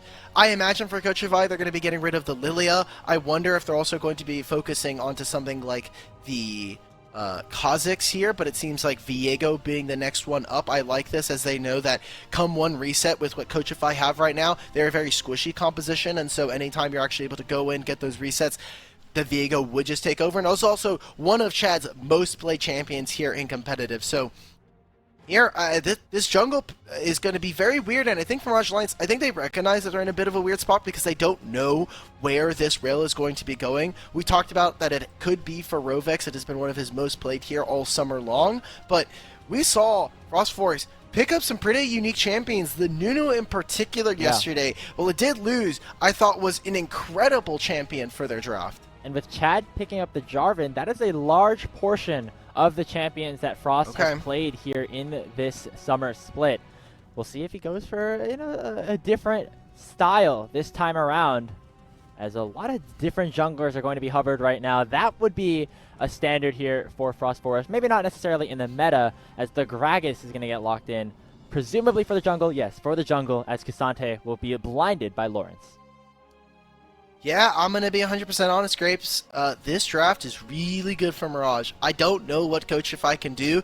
They need to be ahead early. They need to be able to find picks, be able to be in good positions before objective starts. And Mirage Alliance, you rely on your boy Alorum topside. He always has a funky counter pick. And Shen has been something we've seen pop up in solo queue. It's something that he has almost always played into this K'Sante matchup. So I don't know what Coachify can do, because there's not like a side lane they can play for now, because they have LeBlanc. They also have the Shen that could appear at any moment's notice. They have Chad on Jarvan, who we have seen just say, I don't care about jungle camps. I'm just going to go in. I'm going to try to level 2 gank. I'm going to try and do something to destabilize these lanes. And even later on, I think the only way that Coachify can win is late game. You get into a side lane. You're trying to play safe. And Tristana Twitch pop out of nowhere, pop out of fog and kill you. It's about that snap engage for everybody on Coachify. Frost Forest throwing out an explosive cask, Rovex coming in with a Magnet Storm, and then City Witty, again, popping out of nowhere, Toasty getting those resets. Again, like a lot of very burst-oriented, big cooldown-oriented compositions here for Coachify. Where on the other side, Mirage Alliance able to play things out a little bit slower. You have Neo on the Xayah, and also just really strong side-laning opportunities for this composition that can come together to be a very, very dominant team fight. I'm very excited to see how this game turns out. I think Mirage Alliance, as you said, pretty favored in the draft. And once again, I think we can pull up that graphic that can give us the stakes of what can happen here in terms of seeding for the remainder of our time here in the NACL system. Because if Mirage Alliance continue their way to a finals victory, that means Coachify is out. They need to win this series in order to stay alive. It is all about that Cinderella run rule that we have, where if you win the second qualifier, you are automatically promoted to the highest possible seeding from qualifier teams. Mirage Alliance, it changes up their matchup, because we talked about the format going into promotion. The qualifier teams will be playing up against each other, first versus fourth, second versus third. And so for TA, they're playing on that matchup regardless. The lowest they can get is third. Winthrop potentially moving in between, similar to Mirage Alliance. It changes the matchup very large, right? Because we've already seen Coachify play against Winthrop. Coachify took that series yesterday, and then we're talking about for promotion, Mirage Alliance potentially going up against Lit Esports. That's not a matchup that they want to try and have. Lit want to be the team that has that repeat performance of being able to go far in promotion, of being able to potentially have a double promotion series for players like Dragoon and Kisno. And so, again, we talked about it at the beginning of the series, but Lit are the biggest Mirage Alliance fans, because they are out of the tournament if the Mirage Alliance cannot take the win today. And you think about it, like everybody kind of is a Mirage Alliance fan that's not Coachify at this point, because if Coachify win, all their seedings get shifted down one. Mirage goes to 1 to 2, TA goes from 2 to 3, Winthrop goes from 3 to 4, and Lit, of course, is knocked out interesting situation that is unfolded due to the Cinderella rule, but it's because we want to see the top gameplay on, representing the qualifiers as we head into the promotion tournament to make sure the best players can make their way to challengers. We're on to the Rift for game number 2. Well, if the best players were making it to challengers, then we'd be seeing Jurgowski over in the promotion tournament, so that's fine. You know, Ooh. it's Got a little I kid. some I kid. favoritism here. Look, I love Return of Mill 6 as much as the next person. You know, I was the one that was giving them some hopium. I predicted them to win that one series versus Komodo, so I felt good. They did. But they did in fact do that. So now coming in, Mirage Alliance with a game advantage, and for Coachify, I hope that they're not like, I don't want to say they're going to be tilted, but that game was one that was definitely in their hands, and as someone who is inside of the game, you have to be saying like, damn, it always sucks when you feel the game start to slip, when you start to feel it slowly get out. And obviously if we ask these players, if you talk to them, they'll know like at a certain moment, like, okay, this game is no longer winnable for us. Like, we have to do something extraordinary for us to be able to grab that. So we'll be seeing what they're able to do. Jungler starting on opposite sides here. Do not be afraid from seeing Chad potentially going red buff into gank mid or potentially looking towards the bottom side. Frostforce is actually going for that full AP build by going for the Infernal Smite by also having Dark Harvest. He wants to be the sole AP on this roster, and so we'll see how much he can actually do here in his first game here in the Grand Finals. Finally made it. Frostforce, maybe arriving a little bit late, but wants to make his presence known. But the last time he played in a Grand Finals in any event was NACL 2021, where he ended up taking that victory over Maryville to be that collegiate champion. Definitely feels good to see players like him and Lawrence come back in very strong ways with Coachify. And we'll see what he has in the tank, because there was some conversation that, when Trickster came in for Winthrop this summer, that maybe it was a bit of an upgrade over Frostforce. He's in the finals and Trickster is not, so that definitely feels good for him. Not just that, but he also knocked him out of the tournament, right? Yeah. Like, it's one thing to be on the opposite side of the bracket and be like, oh, well, you lost, but we never saw the matchup. They knocked them out just yesterday, and in a pretty convincing way. First 2 games were, back and forth, but Game 3 was one of the fastest semifinals we had on that day. So, great job from them. Chad going in. Oh, the response though from Frost. Chad to flash forward. It will at least be a trade, but Coachify will once again get first blood as Frost Forest comes to the rescue. All right, Chad, he did his entire top side. He went mid and was not able to find enough of a win for his team there. Mirage Alliance, we talked about how Chad was going to be that 3-camp ganker, and while it did end up going their way, Coachify will take that. They have been the ones who have been dominant in the early game so far. 2 games in a row, well, this time, not of their own doing. I love that Frostforce. It doesn't matter which jungler we have. They've been able to match where Chad is going to be each and every time. And now, Coach Wait is a going minute. for an engage onto Sudsy. It will just be enough damage to force him out of lane. Sudsy has a teleport, so he'll be able to get back fine. But Coachify, once again, starting off this game strong as Frost Forest this time, picking up that first blood and opening up an opportunity in the mid lane. And so right now, Chad is not quite out of the game. Yes, that first blood does suck, but they can look for something on bottom. You already see that he's moving over. Dardark has actually already prepped this side of the mini wave, and so they do want to try and go for something here. Frostforce, they know, should be on a back. He doesn't have any camps. He's been farming, and because Chad, because of that recall, he's already gotten himself an item as well. Ooh. This is not a fun matchup in topside every time, and you see how much of an advantage, and the wave is pushing away from him as well. So Lawrence in a very tough spot right here. And for Coachify, they're able to survive with just the fact that the wave is bouncing back.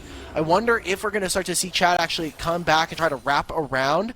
He gets a timer. He should know all of these camps are gone. So either can go mid or potentially look for something in topside. Oh, going to Toasty here. Is Sudsy actually going to flash forward? The chains are still going to connect. All right. Not a ton of re-engage to continue the chase, but it's enough for Chad to get 1 kill back. Good job. They knew that Toasty, as soon as he lands the chains, good job from Sudsy to flash over that wall. If that chain breaks, then that kill is just never going to happen there. So Mirage Alliance able to open up mid. The wave is also pushing away from him. Both of these mid laners did just teleport back into this wave, so it is going to be a slight advantage for Sudsy. And these 2 players, Sudsy and Chad, I feel like feed into each other really, really well. They're obviously kind of silly guys. They love to play aggressive. We've got to hear some of their comms. Suzy is definitely the kind of guy that'll get up into your face if he needs to, and so giving these two the ability to take over the game. Dardoch! Oh, very patient with the Pulverize, able to knock up 2 instead of 1 as Chad comes in and will punish the engage and the invade from Coachify. Frost Force still alive for now, as Mirage Alliance will have to finish the chase. Finally, the kill goes over, but it is enough time bought that City Witty is able to get one onto the cow in response. All right, a 1-for-1, but I think an advantage trade going over to the side of Mirage Alliance. We'll say there's a lot of summoner spells that was just used in that trade, specifically the flash from, or the cleanse coming out from Neo. That'll be something that they can look for if they want to try to make a redive or look for something on Desire pre-6. But getting that kill for themselves, Coachify, remember, look at where the gold ended up landing. A lot of it now on Chad. And for Coachify, split between Frost Force and City Witty, something that they will have to keep a lookout for. City Witty has been someone that has performed time and time again. It's just about the pieces around him. Can they keep up? Can they set him up for success? That we've always had a question for this team. We'll see if the momentum can continue to grow, as it was Coachify once again who had the early lead in game number 1. They were pretty much in firm control for a large portion of it until Mirage Alliance's composition really took over. This time, however, it seems like Mirage Alliance in a bit of a better game state, because Chad has 2 kills, was able to get onto the map early, and the rest of the lanes and how they work out, it's going to be them able to fight back a little bit better than they did in game 1. Yeah, so we're at 6.5 minutes, which means a minute and a half before the Herald. I want to see what both of these teams are able to do. Now, Lawrence does have the ultimate ready to go. We're actually starting to see Frost Force immediately move into the top side, get vision down, and also now has this timer onto the red buff. I was wondering what we were going to see, if maybe they're going to try to pop open bottom lane. Mirage Alliance are going to take this time by using the priority from bottom lane and from mid lane to cheat and go for the dragon. We'll see what they're able to do. Lawrence has to be very careful here, because if he goes down, this opens up Mirage Alliance to be able to take this objective on this side of the map. And the percent health damage that comes out from those Q auto attacks, it hurts right now. If you're playing, if you're a tank playing against a Shen, you got to be very careful, because you can get burst down very fast. Even though it's just a Balmy Cinder getting built for Alorum right now, and not only that, his ability to impact the rest of the map is going to be very important. Potentially around this Rift Herald. We'll see how both teams want to play this out. Neo and Dardoch are getting a shove in right now, so they could go for a base to make their way towards the objective. There's not much that we're going to be able to see from Coachify in their bottom lane. The only way that City Witty is able to win is actually through extended trades. Xayah is a champion that, while she can get combos off, really relies on that Navori quick blades to be able to reset a lot of the blade caller. Lawrence could look for the solo kill here for it. Frost Force is here. Fierce Refuge came out. Alorum will survive. It is just the all-out being used for Lawrence for now. Ross checking up on him, but now making his way over to the Herald. Rovex joining him as well. It looks like it'll be 4 members of Coachify here to secure Shelly for the first time this game. Chad is here, Dardoch is here, and Alorum, while he can't catch his wave, he's going to reset and look for a teleport back into this play by using the ultimate. Jumps forward, but the Herald is secured by Coachify. Now Robex maybe looking for a re-engage. Here comes the cask and knocks Chad away, but here is the damage. A big Cataclysm comes through. Alorum still very tanky, but now City Witty arrives to the fight, and all 5 members of Coachify are able to pick up 2. Yeah, LeBlanc just doesn't do enough damage in the early game here, so by going for this AD build, she is not going to have that same presence as a full AP like a Ludens or a Leandries, something like that. So Coachify, not only do they get the Rift Herald, they also take a massive win. And for Mirage Alliance, this was a focus for their bottom lane. As we see Neo almost up there. By having City Witty pick up a couple of those kills, by being there for that play, he's able to match, but it's going to be plates going over to the side of Neo, and Neo will now be able to recall and buy some of those items, use some of that gold. We have to keep an eye on him, because this is a much different game than the Seraphine. Yes, he had carry performances, but when you have Neo on this Xayah, when we have him on a traditional marksman, that has been where Mirage Alliance have looked the strongest and has been the most dominant. One of the reasons why he's been the best player in this tournament. Yeah, I mean, finally on a marksman as well, right? Like, it doesn't have to be on the Ziggs and the Seraphine. Now Neo gets to play this Xayah and going to be able to do a lot here for Mirage Alliance. 1.7 thousand though. still the lead for Coachify, as it is Frost actually getting onto the board very early on in this game. Both junglers having a very significant impact on how the map has worked for them so far, and we'll see which one can continue to influence their lanes as we move forward. Now here for Coachify, we need to see how they'll actually be able to play with this Rift Herald. 2 minutes before the Dragon is going to be able to spawn, and still top lane, despite all of that fighting, they have a tough position. Sudsy taking a pretty big chunk here with this explosion going down. So they're using this by having Rovek show up in mid. Frostbor's actually waiting for the distortion to go down so he can use his body slam. And after that, we'll see what they're actually able to get out of this. Maybe it's just a recall here for Toasty, who only has the Coachify shard.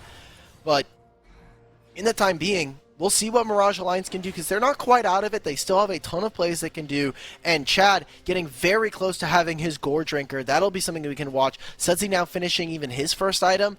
There is a lot here potentially riding on Mirage Alliance, and this is similar to Game 1, right? Where Coachify, they get an early lead. That's all about that early game advantage for them. But in the late game, Mirage Alliance, their team fighting, their ability to just shot call and play towards their own win condition has been superior. I mean, the win condition at this point for Mirage has to be Neo, right? Like, he has that first completed item and a lot of pieces to support him. That is the player that we're going to have to look at if a fight erupts around this dragon. Getting so close right now. 40 seconds. They still have Rift Herald. I don't imagine they're going to use it in mid lane just because it is very hard to actually try to get pushed when you have this static shift matchup. Frosty just calling his bluff and saying, oh, you just used everything? You just used your distortion? Cool, well, I'm going to go forward and try to get some damage down onto you. So that'll be a plate also going down for Coachify, given over more gold over to Toasty. Says he's going to have to use the teleport to get back into this wave, but it'll be Coachify with first move out of mid lane. We'll have to see, they're actually potentially making an engage here. You already see that Chad is coming in. Here we go, City, open up! Just a little bit of damage onto Neo. The Expunge will be able to do a decent chunk back, as Neo is only chunked about 40% HP. He can his life steal a little bit, but now the engage comes through for Rolex and the rest of Coachify. Frost Forest with the explosive cast, and Chad is just deleted even before he jumps down with the Cataclysm. It is a trade 1-for-1 as Toasty will fall, but Rolex has found Neo. The feathers will fly, and Neo will be able to escape with both of his summoners being blown. Sudsy gets exhausted, and that means City Witty will live for a little bit longer, but finally, Sudsy gets the kill. It is Mirage Alliance with the advantage right now, 2-for-1. The chains connect onto Rovex, and Sudsy's not done just yet. Mirage Alliance will chunk this wave and shove it in with a team fight win in their back pocket. Dardoch just has to be MVP of that fight immediately. He landed so many good headbutt pulverizes. He stopped City from being able to play the fight, and without having that spray and pray available to him, makes it very difficult. Now Lawrence has ultimate, has Q3, misses onto Alorum, so that's going to be their window gone. Mirage Alliance, they recall, they have some resets. All out pop looking here. for it. I mean, we're getting hyped every time these ultimates get yeah. here to me. It's There's nothing Cassante, happening right? in the top Come on, lane. man. Yeah.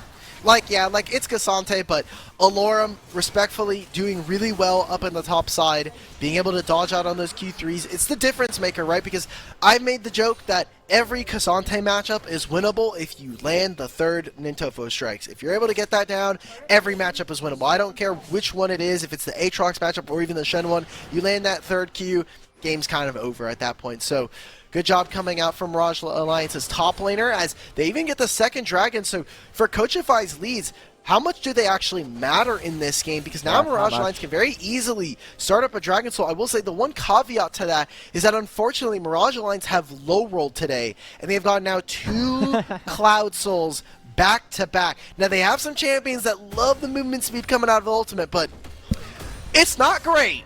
Yeah, Neo's going to have a good time kiting. You'll have Chad getting a little extra movement speed. Alorum off of the ulti will be able to chase someone down for time. You know, it's not all bad. I think he actually uses all the movement speed while he's channeling the ultimate, so I don't think... Okay, never mind. That's pretty awful. That's one of my least favorite ones, is when you're one of the champions that has like a channeled ultimate, because it's when you cast your ultimate is when it happens. So, I don't know, maybe we can see the interaction come in play, but I don't know if I'm going to be focused on Cloud Soul Shen ultimate movement speed. That might just be something I'm going to have to just lose and not watch. Herald being started here from Mirage Alliance. Frost Force is here. Teleport coming in for Lawrence. Yeah. The AD carries are not going to be here, but Neo's not even bothering to move, so maybe they make a slow play. OC already chunking out Chad very low. He will fall. to Frost, and that is the jungler from Mirage Alliance down. Coachify have the opportunity to secure this second Herald. However, we have to keep an eye on the marksman. Neo and Citywitty are both running up, but it looks like Citywitty will be the only one to complete his journey to the mid lane as Neo will fall back. Second Herald going over to Coachify. Someone who's silently getting kills, and actually Sudsy grabs that kill onto Citywitty. He had said, maybe I'm going to go bottom lane, but they had vision of where he was, so he ends up sneaking into mid lane. Sudsy getting that solo kill. Great job coming out from Mirage Alliance. Let's see what they use with the Rift Herald. Not going to even bother. There's no turret place to play for. Dardoch can't get out. Doesn't have the ulti, so will get bursted down very easily as another kill goes towards Toasty. The mid-tier 1 will get taken down. Frost Forest forcing a flash out of Sudsy. Don't know entirely if that was necessary or not, but still another summoner being blown regardless. Shelly will get a second proc onto the tier 2. A big win for Coachify as they continue to expand their gold lead. But guess who's picking up kills, right? It was that bottom tier 1. Sudsy gets the solo turret as well. So Neo is going to be getting a lot of gold for himself. He's very close to finishing a second item here compared to where Citywitty is. 20 CS lead for himself, a full solo turret as well. Mirage Alliance, that 2,000 gold lead, I think, while it's there and it exists, I think is a little misleading. A lot of this is actually on Frost Force, who has silently been a very impactful member so far this game. He has been finding Chad every single time. He bursts him out to get the kill. So eyes on this AP Grokkus. I think he does have a tough job going into something like a LeBlanc and a Xayah, but still can get a lot done, and if he does land that poke, then that player is just gone. They are just dead. Now even having a stopwatch here, so has a little bit more resiliency coming into that next fight with dragging in a minute and a half. The problem is trying to find that full combo, right? Because you have Neo who can pop the Featherstorm, Sudsy can just dash away.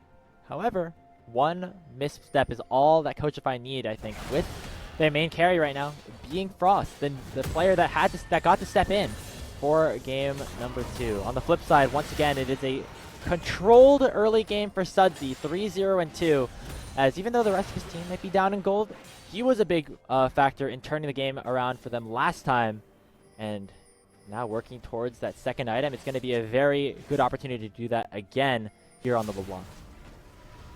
Well, now they're just playing on sides, right? Like, they're just putting 4 members onto this side of the map. Herald is something that they could potentially try to play for, but not something that I think they're too enthusiastic about, especially with the Dragon coming up. Mirage Alliance would be on sole point at that moment. And so getting resets in, shadowing them, they want as much gold as possible onto Neo. So by grabbing this turret, they're actually even trading a mid-tier 2.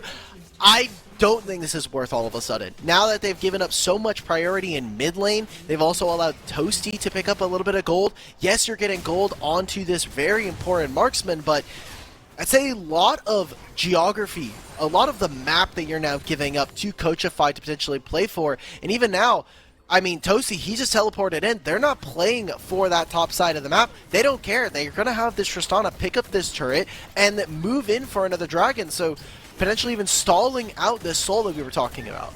Yeah, and that's going to be a big turn, or a big opportunity for Coachify, and Mirage Alliance looking for a response now. They still have Frost on the objective, but Mirage Alliance, they're making their way down towards it slowly but surely, and it's only one member onto the Drake, which means that it takes a while for it to go down. Already the Dragon's at half HP, and Chad is in perfect position for a potential flip. Dardoch will cancel the CC of Frost. Now Robex looking to jump in. The cast only lands onto 1, and Dardoch will stay alive for now. Here comes the Stand United. Alorum rejoining the fight and will pick up the kill with the taunt onto Robex. And now on multiple fronts, Lawrence goes all out on the backside, but now Toasty has to run away. We're going all over the place here in game 2 as Lawrence will shut down Neo. And Mirage Alliance are flashing in. They're getting another kill on to Sudsy as Frost will fall. And now, Chad here comes the rest of the fight. Flag and Drag connect. Citywitty, the last main carry, has fallen. Toasty in a bit of an odd situation. Is a 2v4. He dodges away from the taunt, but won't be able to fire off any additional damage as Lawrence on the wrong side of the map will be the 4th death here of this game for Coachify. All right, well, Sudsy is just that guy today. He is just him all over the map right now. 5-0-4 on this LeBlanc. We talked about it from draft. This was going to be a hard game to play for Coachify, and with only 500 gold in their advantage, I don't think it gets much easier than this. Citywitty actually going for an AP style of builds here instead of what we typically would have maybe even potentially thought of for this Twitch, but Now the gold is going to be tied up. Mirage Alliance will get a small advantage here. No one can lock down Sudsy at this point, and he is playing this LeBlanc to perfection every single time, making it very difficult for Coachify to actually find him and to land relevant crowd control. What a great series that Sudsy has had so far on the Tristana in Game 1. Now on the LeBlanc, 5-0-4 already. Not even going for the mythic item just yet. Finishes off the Shadow Flame and instantly picks up the book with 10 stacks on the Medjais right now. We'll look to try to snowball this game as much as possible because, as you said, there's no real point-and-click CC. If Sudsy plays the fights well, he's unable to get touched at all. And we have to start thinking, it's 21 minutes now. They're making this dive onto the Oh turret. man, City Witty just gets one shot. Another kill goes the way of Sudsy, and not even the cast from Frost can find any response. Right at the 20-minute mark, Mirage Alliance find 2 more kills and will make their way towards the Baron Nashor. All right, we see that Cassante here on a flank. Alorum is going to take control of the mid lane. Toasty just trying to get whatever gold he can at this point, but imagine Mirage Alliance go up 2-0. Coachify would be forced to be in a reverse sweep territory. Lawrence, Good use he's of the trying to ultimate. just go all in on Neo, but he gets one shot as soon as those resistances are lost. Sudsy is now godlike, and Alorum here to chase off the rest of Coachify. The Baron surely to go their way. Frost Forest has no way in, as Alorum is doing a great job to get him out of the pit. The Turo Baron buff belongs to Mirage Alliance. They're going to get a little bit more on top of it as Frost Forest will go down again. Remember, Coachify had 500 gold lead right before this, so not only did they get 1,500 from the Baron, they got more off of all of those kills. They almost doubled the gold that they were able to grab, so a great job from Mirage Alliance to be able to get back in it, and I'm sure they are in the zone. They are feeling that flow state start to go. 24 stacks of Medjais here for Sudsy, as he's going to be looking to pick up a 4th item here. Coachify, I don't know what you do with this situation. City Witty is not at that point where he can pop out a fog and one-shot somebody. Toasty, same thing. He is getting very close. He does have that, the Navori Quick Blades. He does have the static shift, so maybe they're able to do something, but that is the only way you win. And look at who are the people who are side laning. Full tank on this Shen, and a LeBlanc that is already so tough to try to kill. Still has flash. And the rest of the 3? Going to the mid lane in a classic 1-3-1 scenario. Coachify knows this is where they have the numbers advantage, and they have Robex on a flank. The Magnus Storm comes in. They're going to try to lock down Neo, but he pops the Feather Storm, and Alorum will join him on the other side. He will get shut down, but look at Chad on the backside. They get 1 kill back on the Frost in response, and Mirage Alliance going to chase down Lawrence as well. Toasty able to pick up a double kill. City. Maybe Mirage Alliance have gone a little bit too far forward. Toasty can get the resets. He's got himself a triple. He's jumping forward. He gets the Alorum as well. That is another kill going over, as Coachify will turn it around off the back of their young mid laner and Toasty. 1 more auto attack is all it will take, but Sudsy will be able to escape. It is 4 kills in for Coachify. All right, they're able to get back in. It's part of the strength of these double marksmen. And while Sudsy was able to get more and more kills, 10, 0, and 5. Toasty and City, they do their best to try to open up. It's Toasty with the triple kill. Almost got a quadra there if City had not taken that last kill. So Coachify now, like you said, it is a battle of mid lanes. It is Sudsy, the person who has been a mercenary for so many teams, for so many years. He has been someone that has not always been on top rosters, but has really started to show up in this year. We talked to him in spring in the grand finals when he was on Tony Top. He said, I finally gave up trying to be that massive lane player, trying to be as selfish as humanly possible and playing for my team. And so far, it has looked wonders for him now here in the grand finals. But Toasty, someone that is still looking to prove themselves here in Tier 3, had a bit of a stint on wildcard, but I mean, he is doing it here now on Tristana, but he still has so much work to do. Had a sub spot on AoE in the spring split, decided he wanted to play here in summer, and making a pretty good case for why he'll be back in Tier 2 sooner rather than later if he can continue the performance that we have seen, especially on champions that can do a lot of damage. And Nico, maybe not the best champion for him, but he's just shown to have a very wide pool, and he is putting up a show here in game number 2. It is still a big lead for Mirage, though, as Sudsy seemingly unkillable now with 25 Medjai stacks and a Lich Bane in inventory as well. Coachify going to have to try to find an opportunity. They succeeded when they had numbers advantages and went all in that last fight. and they are at a 4v5 right now. The target is Dardoch, who's caught on a flank, but he popped the Unbreakable Will and will stay alive for so long. And now with Alorum into the fight, it looks like Mirage Alliance in a good spot as City will go down, but Toasty's still alive. He gets knocked up in the flag and drag, but with the Aegis being popped, he's still going to take over unless he gets stopped. Finally, Alorum will find the taunt, and that's all she wrote here in this team fight, as Neo will pick up a double kill, and Mirage Alliance will control the Cloud Soul. Well, I'm glad for Coachify that they have 2 marksmen, but unfortunately for both of them, they are useless. It is an ace here for Mirage Alliance. It is a soul at 25.5 minutes. Mirage Alliance, they are looking to be our best team here in the qualifiers. They are looking to reclaim that first seed that they got in the first qualifier, and trying to right the wrongs of that first split, of that first time here in summer, saying we deserve that first seed. That second seed you gave us, a fluke. They wanted to make it here. They talked about how much work that went into this, saying if we don't make these dumb mistakes, if we're playing to what we expect ourselves to be and what we as a broadcast, as a public face, should be expecting from them, they should be first. And so far, they're showing it in multiple different ways. Neo, I think specifically, while playing really well, has definitely taken a back seat in this series, and it's all about mid here. I mean, 12-0 and 8. Nearly 100% kill participation here in this game. Sudsy has dominated the first 2 games and maybe help take Mirage Alliance to their first title in Tier 3. They've been around since the start of since the second qualifier in spring. They thought they had a good chance in the first qualifier in summer, but now Mirage Alliance have finally found the opportunity to click on all cylinders, and they are looking really good in this grand finals. Baron spawns in 30 seconds. They're still playing around the side lanes for now because that is what they can do at this point. Looks like they're going to try Coachify to go for Alorum, as Lawrence is certainly not winning this 1v1. But now maybe with Toasty and Robux on the way, nope. He's just going to be able to escape, and that opens up so much on the map for Mirage.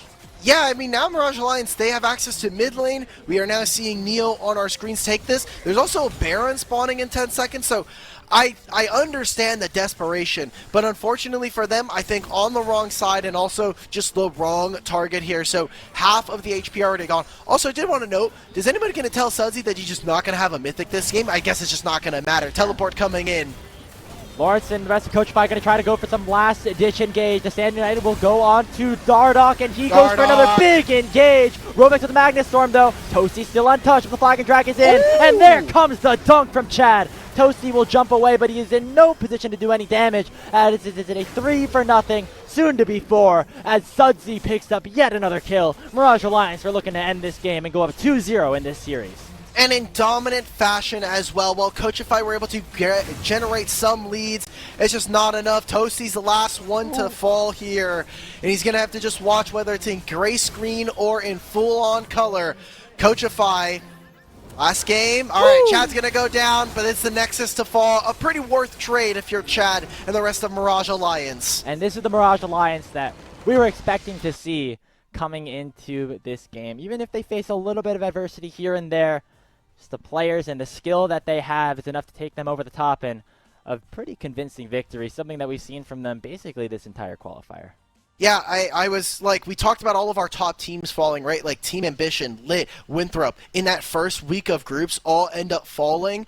The only one that didn't happen is Mirage Alliance. They were expected to do very well, but I think often forgotten as one of the top teams because of their performance in the first qualifier. So to see them now be so dominant throughout their group stage, to be so dominant here in the playoffs, it's good to see. It's a strong sign as we move closer and closer to promotion, and especially when we're talking about prizing for this event.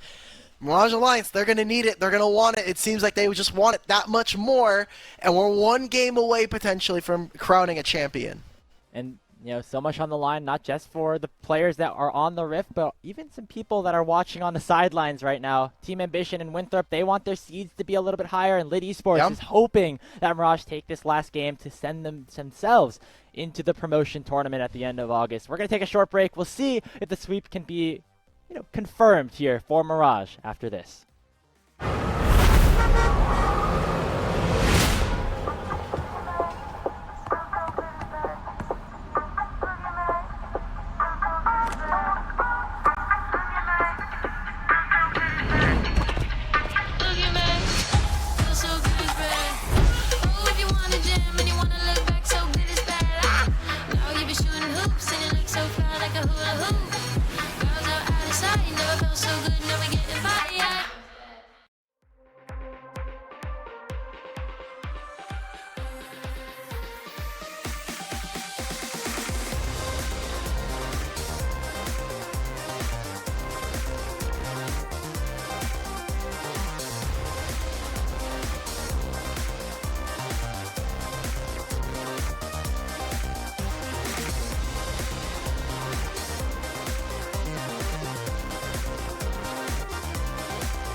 The LCS Challengers League is brought to you by Turo, the world's largest car sharing marketplace.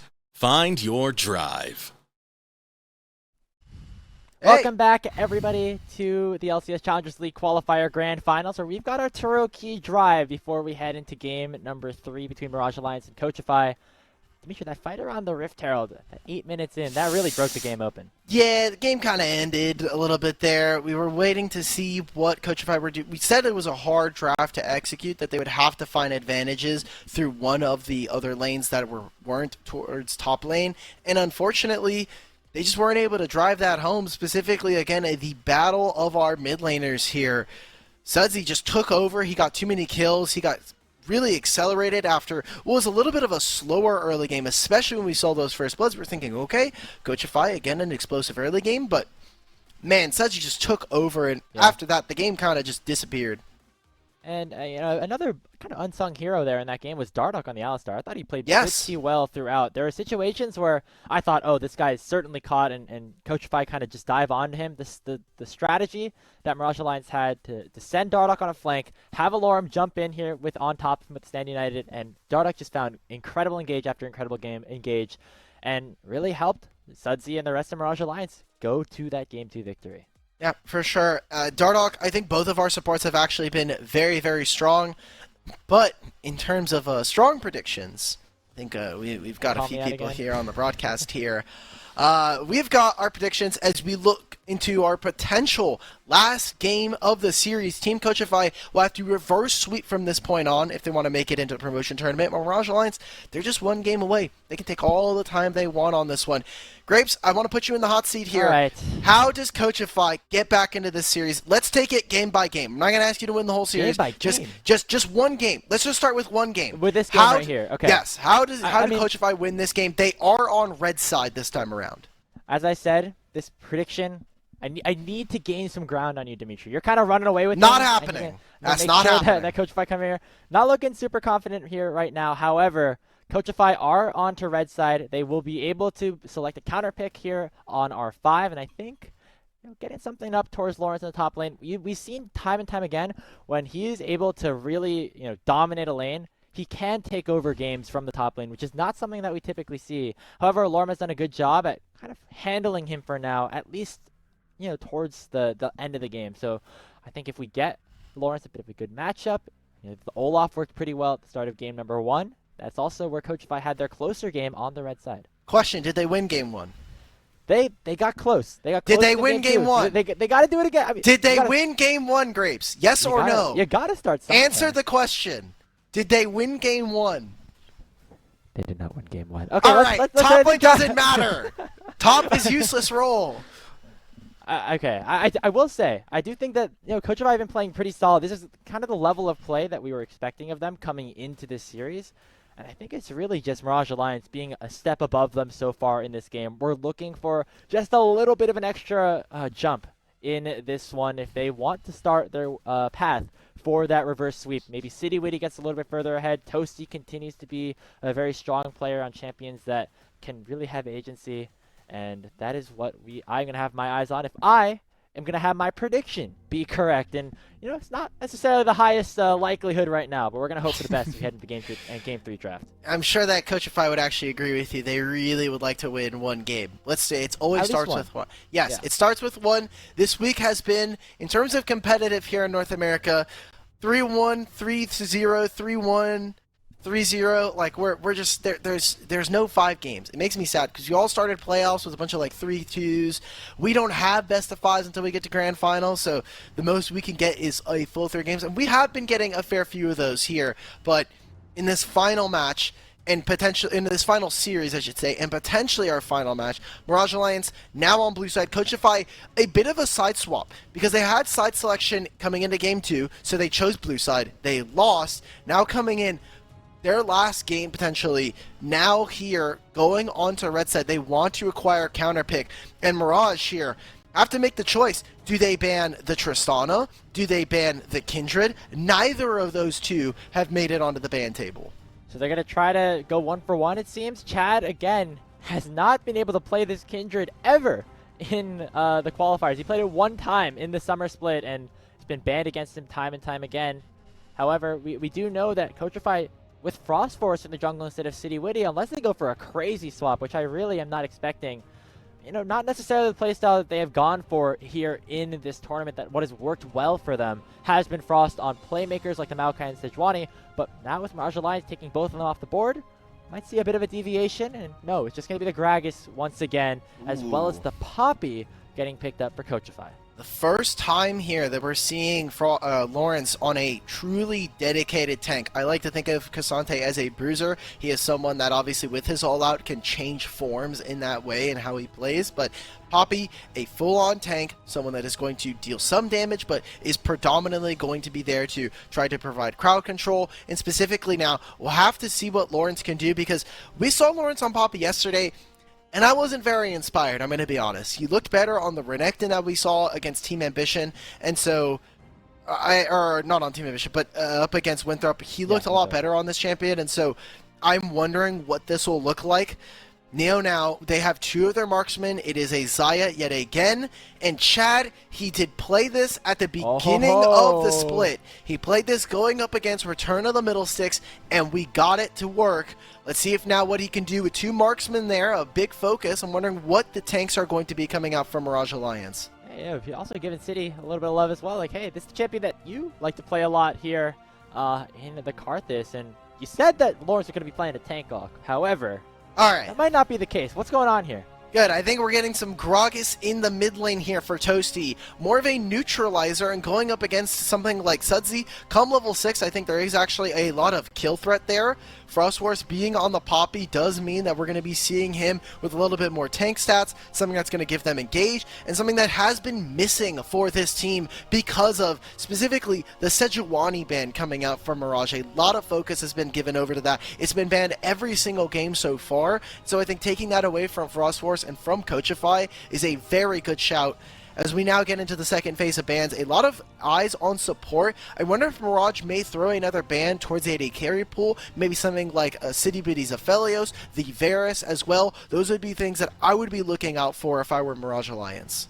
I do like the Mirage ban strategy going into this series, because for the most part, when we've seen Coachify play, a lot of their bans against them have been focused towards City Witty or Lawrence, or maybe even Toasty in the mid lane with his Y champion pool, and it's allowed for Frost and Rovex to play basically the same champions every time. However, now, with the Maokai, Sejuani, Rakan, and Rel all taken away, it means that they have to go towards something that they might be a little bit less comfortable on, and that has so far worked well for Mirage. Okay, so Coachify coming in, they want to have that poke. They're going to be all built around this Ezreal.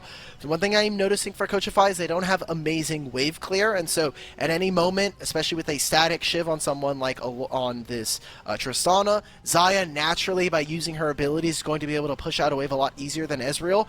It's going to be on City Witty to perform. A player who made 4-role challenger in the solo queue very frequently now needs to be able to land every single skill shot. And now Mirage Alliance, I just expect them to pick two different tanks. I don't care if it's just going to be another, I mean, Alistar and Leona are banned. You could pick a Braum here, and I think that'd be totally fine. You have also this Scion who can stand in front. A tough spot here for Coachify, who've now given over a counterpick to their support. This has to be the best choice possible. Maybe we see something like Rovex's Pike. That is something that he found a lot of success on in Team Liquid first, and could potentially be something that could upset the balance here, but very realistically could be another Nautilus game. We're going for double Soraka. Enchanter. Okay, it's kind of a throwback to earlier this season, right? I mean, Dardoch played a ton of Milio, the first qualifier for Mirage Alliance, has kind of transitioned to be more of that engaged player, but it's something that he's definitely comfortable on, as we saw at the start of summer. We'll be playing it again. And Rovex on the Soraka, I don't know. You're going to help City Witty stay alive. It's a bit of a wonky draft for Coachify, but if things go well and City Witty can take over, maybe? I don't know what I don't want Coachify in the kitchen anymore. What is this like okay, the Soraka's good into Scion, and after that I just don't know what we're going to be able to see from them. Yeah, it's mainly, I think, to just help out the rest of their team instead of looking at who they're going to be playing up against on the other side. And we'll see if Coachify can start their journey towards the reverse sweep. But before we start game number 3, we have to let you all know that the LCS Challenge League qualifiers are brought to you by Turo, the world's largest car-sharing marketplace, where you can book any car you want for just about any occasion. Forget about boring rental cars at Turo.com. Let's get into game number 3. Grapes, I have a very big admission to make here. Okay. This is gonna be a 3-0. This trap sucks. Like Sion. So we were talking about it before. Sion is, you know, pretty okay for Soraka to deal with, but the big part about Soraka is being able to land the silence, about being able to land a lot of the you know, the starfalls, so you can get more of the rejuvenation passive. But that's just not going to happen in this game. And even if that does, you have a much better support, a much better enchanter, in my opinion, in the side of Melio, who's going to be able to stop a lot of the crowd control, specifically from someone like Lawrence. That counter-strike is a difference maker when you're playing up against marksman, and if he just gets a cleanse for free, then Mirage Alliance just have free pick of the litter for what they're able to do here. We'll have to see if Dardoch can, you know, be that difference maker, and it'll help to have Neo by his side, somebody who can stay alive himself, because there is a lot of dive on Coachify's side right now. You have Frost Forwards jumping in, Lawrence, again with that counter-strike. Toasty can throw out some casts and get things started for his team as well. And, you know, Dardoch can counter those engages. Not a lot that Coachify can do in response. Pretty slow start to this game. We see, you know, of course, Chad on the Karthus just farming things out. Like, you know, not going to be impacting the map very early unless things go super wild in the early game. And this is much different, right? This is such a different style than what we saw from Chad, even back on Immortals Challengers, where he was someone who is very, very prevalent to just go for ganks, and has picked up more farming junglers, specifically his Lilia and the Karthus that is now making a resurgence here. I think it's a much different look for Chad, and I wonder how much he's willing to actually explore this identity for himself here in the qualifiers and moving forward into promotion tournament. Now that they're seeing a full clear from both of our junglers, they are on opposite sides of the map. I don't think that Karthus is going to be able to do much on this bottom side. He actually doesn't have a lot of HP, and he doesn't have a lot of mana, but he's also utilizing a lot of that jungle privilege. While on the opposite side, Lawrence is getting some damage down onto Alorum, and potentially could be looking for a dive on this next wave. Have to be careful. That Scion passive is a hell of a drug, and he'll actually spot out Frost Forest here. Yeah, will be caught out on a ward. However, Chad went for the reset, and there's really nobody that can respond to this dive happening. Alorum's going to be able to fight this on his own, and will be first blood for the 3rd time in a row for Coachify. All right, there was a small mistake there made for a moment, as Lawrence had actually tanked an additional turret shot more than he expected. So we'll see what they're able to do. This is another situation where Alorum will TP first. He will be able to kind of gather this minion wave. I like this from Lawrence, not immediately TPing in, because he wants to be able to protect the top side camps. They know that Frost Force had to go for a recall, and so Chad, rightfully so, his play is to try to go for this. This is something we saw in game 1. Great job from Lawrence, and even now getting onto Chad. Just don't know how much it's going to be, you know, meaningful here. Everybody's starting to make their way over. As well. This is going to be an all-out brawl, potentially. Chad will smite it away, but now Sudsy is heavily caught out. He does not get over the wall with the rocket jump and will fall. Now Chad has run out of mana. He has to do the flash of his own, and now Alorum has to use another summoner spell, as Mirage Alliance will be able to get out 2 of their members, but Sudsy does die. Oh god, Alorum's like, I actually just can't walk back into lane. I have to go the long way here. Phase Rush is going to proc for Frost Forest. But he should be able to walk this out. Scion Q does land. Not a ton of damage the that they minions can respond with. Yeah, Frost Force will be able to escape, even not using that flash. Oh, they're staying. Chad wants this. He wants the smoke. He knows there's not too many walls here, and Frost Force can't actually walk up, but Lawrence, bit of a tough position. Wave is pushing away from him. Maybe they try to go for this dive here. Sudsy does have first move from the minion wave. You already see he's starting to walk over here. Have to be so careful if you're this Jax. A single misplay can make this lane so much harder. They're actually forcing Frost out of his own jungle right now. That is the Krug camp secured. Oh, wait a minute. For Mirage Alliance, it is a very big deal for them. You know, Chad's like 5 camps at this point. Yeah, not only that, but he's also going to grab the Raptors as well. He gets free chicken nuggets. Like, the reason why these topside camps do tend to get neglected sometimes is that they are worth a little bit less gold, but the experience that you can get from these camps is really massive. So, like, The fact that Chad is so far up, he's 2 camps away from getting level 6, which is the big difference maker for someone like this Karthus. Yeah, I mean, he must be he's a couple more camps away. And look at 48 all the is other the magic junglers. number. Yeah, I mean, he has Krugs, he has a top side that he can take as well. That blue buff is spawning again soon. Chad is off to a fantastic start to this game, and this is where Karthus is generally the weakest, and that's a very good sign for Mirage. Yeah, even level 6, Karthus ult doesn't actually do all that much damage. It's like 200-ish. You don't have a lot of AP at this moment, and also just the natural scaling of the item or of the champion doesn't actually have it. So, because again, he focused on those topside camps that he took away, he got a lot of gold for that. So, should be very close to what should be a lost chapter coming in, and maybe even picking up a. Oh. Okay, so he actually went for the Phoenix Codex and trying to get this. Now, if Lawrence stays topside and doesn't get this honey fruit, I was gonna say there's an angle for them to look for a top kill. There's nothing they can do in bottom lane. Sudsy shouldn't be able to find a solo kill in the bottom lane, so they have to be very careful. Yeah, now maybe Alorum is caught out. He's trying to get that wave, and he will do so successfully with the ultimate, or sorry, with the passive. But yeah, nice solo kill going over to Lawrence. He is 2-0-1, and I did mention that he could be an X factor here in this game if he's able to get ahead. 2 kills is a good start. Well, he also started off 2 kills in that game 1, and now we're at 3 games 2-0 for Mirage Alliance. So we're waiting. Lawrence could very realistically be a massive split push threat. We'll have to wait and see how that will pan out for themselves. Unfortunately for Coachify's jungler, they went into that bottom side, and Chad's like, I already finished all of my bottom camps, brother. I'm already way long gone. I'm on the top side of the map. They'll grab the first dragon for themselves. Grapes, call your shot. Do you think we're getting another Cloud Drake? Because hey, we've got Mao, we've got Hextech. I mean, it would just be their luck, right, at this point. Yes.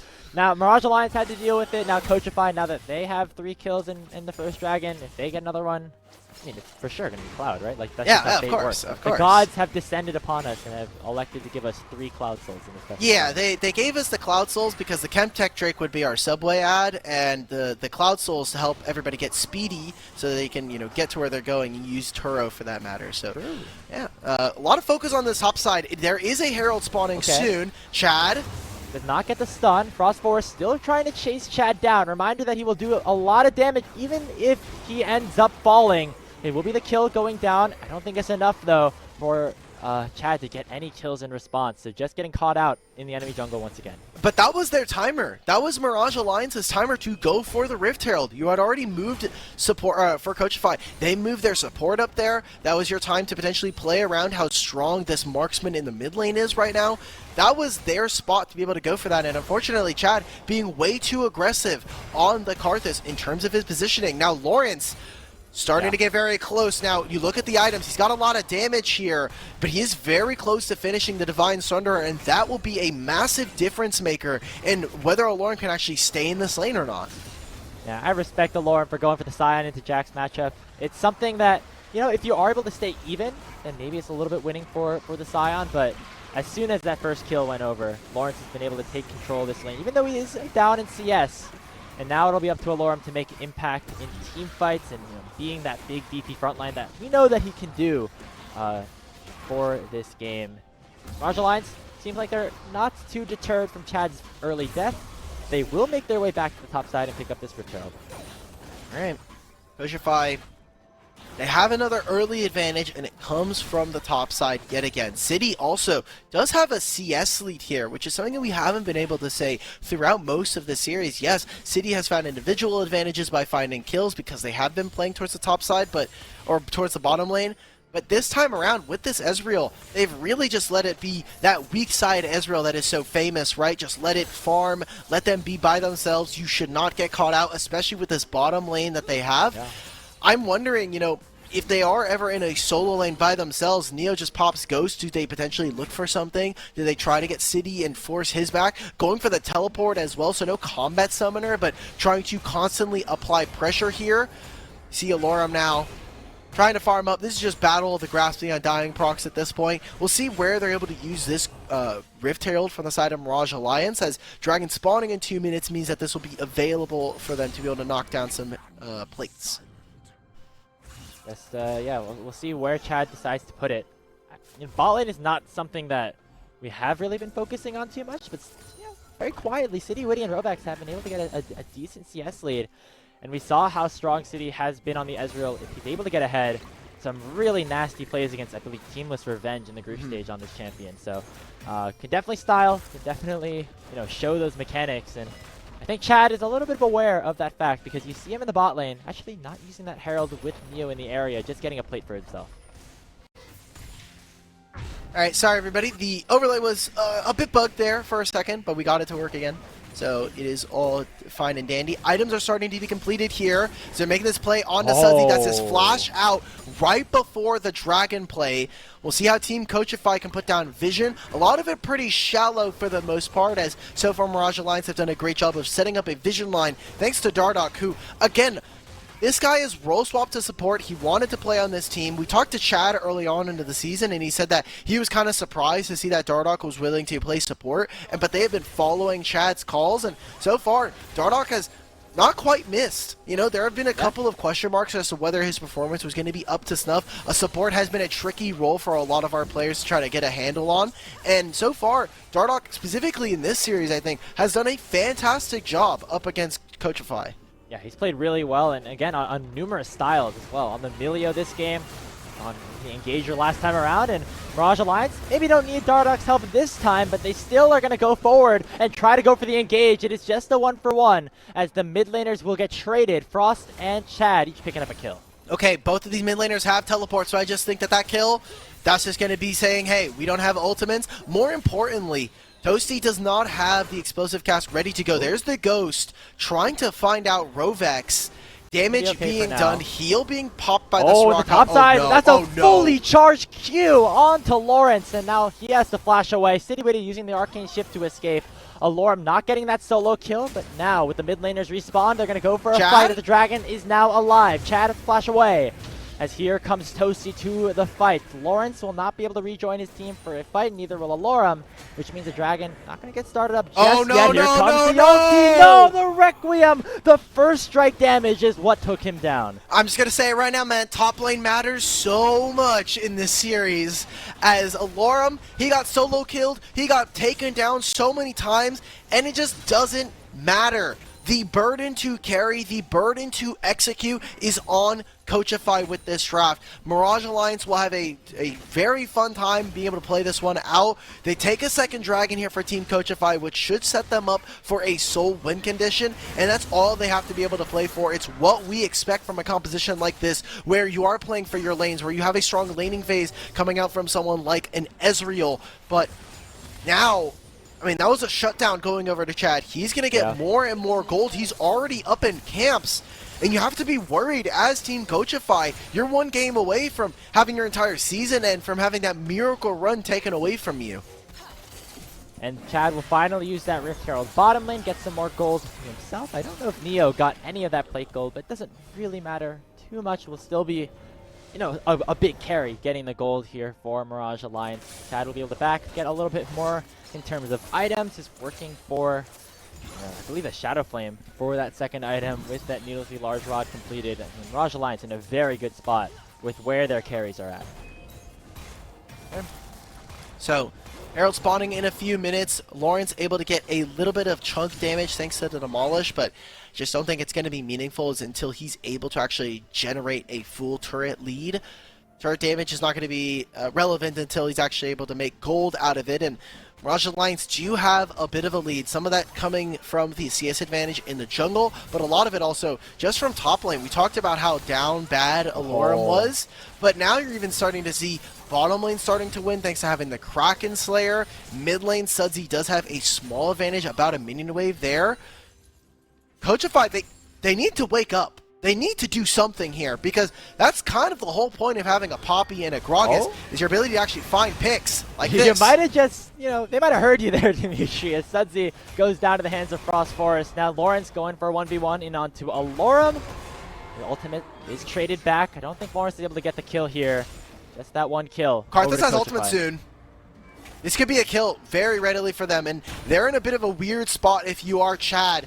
You already see Frost Force and Toasty are making their way down. Lawrence no flash. Has to dodge away from the Skittles as much as he possibly can. He's going to get tagged again. Here comes the Wish as Robex will keep his top laner alive as there's a big cast and there's Frost to shut him down. But however, here comes the rest of the team. Here comes the Requiem. Lawrence will go down to Chad. And now Coachify, they're going to try to fight this out in a 3v2. Frost Force leading the way for his team.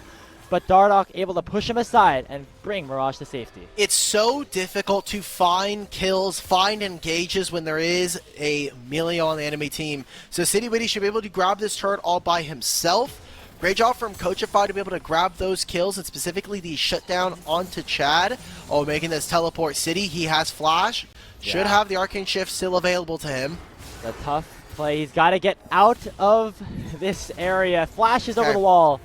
And will be able to survive, as now Lawrence gets an opportunity of his own in the top lane. That's the trade that you make to force that flash out of City. Rightfully so, and actually I don't even know if... Okay, so I was wondering whether or not they're actually going to try to play for this because the Rift Herald is up and available.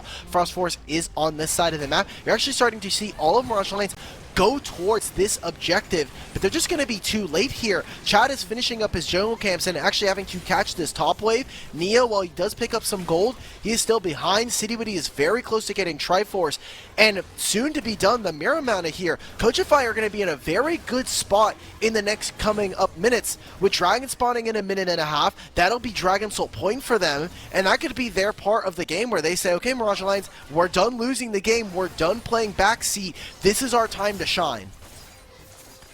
They will pick up that Herald. We'll see where Frost wants to put it down. He actually has like most of the kills for Coachify at this point with a pretty supportive build. And hopefully he can help the rest of his team get ahead, because right now the gold is dead even, and a lot of it is in their tank jungler. Not necessarily the best case, however, if Frost can continue the play that we've seen from him in this series, it will be a good sign that Coachify want to stay alive. Revex also finishing the Moonstone here. Very big pickup for him as we get closer to this fight. All eyes right now, as I don't feel like we've gotten objective bounties throughout this series because of how close it's been. Yeah. City Witty, or Coachify being only 3,000 gold up in that first game. Chad and his friends are moving into the mid lane to try to get priority. They're actually making this play towards top side, so instead it may be ignoring this dragon, recognizing that they're probably not going to have that much easy push, but this turret is also very close to falling, and Lawrence has to be very careful. The Thornmail first here is providing a very big issue as Rovex, no flash, no heal. Both summoners used by the Coachify support, as Neo trying to gain some ground here in the mid lane. We forgot to mention this, Dimitri. It's another Cloud Soul here in this game. No! As Coachify going to try to get the soul point here. They will cede pressure in the top side. Alorum grabs the outer turret. Still has the unstoppable onslaught to try and join his team if a fight goes underway. You know how disgusting those odds have to be, by the way? Yeah, it's like, what is it, like 1 in 125 that you get 3 Yeah, because like it's two individual dragons. Oh, we'll do the math after this broadcast. Oh, cast coming out from Neo. Toasty. He has to use the ultimate to escape. The drag back, not enough, not used in time to kill Toasty. Here comes Alorum on the flank. The ulti gonna find a 2-man knockup. City able to arcane shift away. Toasty on the backside is getting chased down by Sudsy and will likely go down with the final auto attack. Lawrence jumps forward. The counter strike doesn't find a stun, but the Keeper's Verdict out of Frost will keep Coachify alive. All right, so now they're still at a numbers disadvantage. Toasty in 30 seconds will have teleport, but too many backs are starting to come on through. Mirage Alliance will stop the potential for a Dragon Soul point stacking here for the side of Coachify, and bring themselves even further up into the gold advantage here. As I mean, now look at their waves, right? Like we talked about potentially having a side lane push, but they still have to fix the bottom wave. Top lane doesn't seem like anybody's going up there to fix that quite yet. Maybe Toasty will be the one that's responsible, but now Mirage Alliance still more than comfortable with where the game state is at. Sudsy and Neo are very close to their Navori Quick Blades. Chad has already finished a second item with the Shadow Flame, so he's going to be dealing damage. He's level 12 at this point, so rank 2 of the ultimate. I love what we've been seeing from Coachify, but honestly, Graves, I don't think it's enough. I don't think that this gold has been properly allocated. We talked about how Frost Force is 4-0, and that's not really where you want this to be. City Witty has no kills or assists here in this game, and that is probably the biggest carry on Coachify's lineup right now. Has 2 completed items and can have a good fight if given the right opportunity.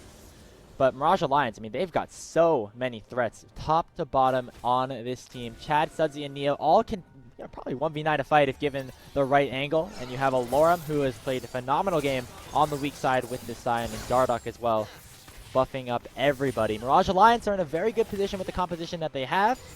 Look poised for that potential 3-0 sweep, and not entirely sure what we can see out of Coachify right now, as look how much damage just comes out here. A Lorem controlling the side lane from Chad. That's 162 gold with that first strike. Oh my god, it's getting worse. It's getting worse. It's not feeling too good. Like you're saying, that first strike is going to provide so much gold. I'm wondering if he also probably has first strike as well, so he's able to cheat down a lot of items very quickly.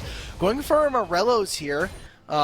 Interestingly enough, wants to try to stop some of the healing coming out from Soraka, which is totally fine. I just think that, hey, it's probably not going to be the best item. I will say, Morello's also did get buffed to have a lot of spell penetration as well, so still does a lot of damage. Will deal, yeah, exactly. And he's also 2 items up now. They're potentially making this dive. Oh, Lorem coming from behind the turret.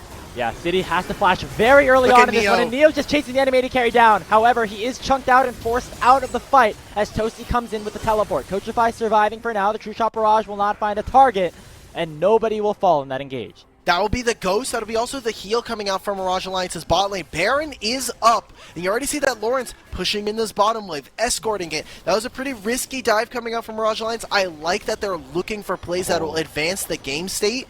But now they've given up a lot of ground, a lot of real estate, where Coachify can now move into this top side, start to put down vision. Don't know if they'll be able to threaten the Baron. They don't have a lot of damage here. Like, it is just Ezreal. Yeah. They don't have the Jax that's going to be able to join. So I don't think Mirage Alliance are going to be feeling too threatened by that prospect. And even Lawrence, who got off to a decent start, had a couple of solo kills.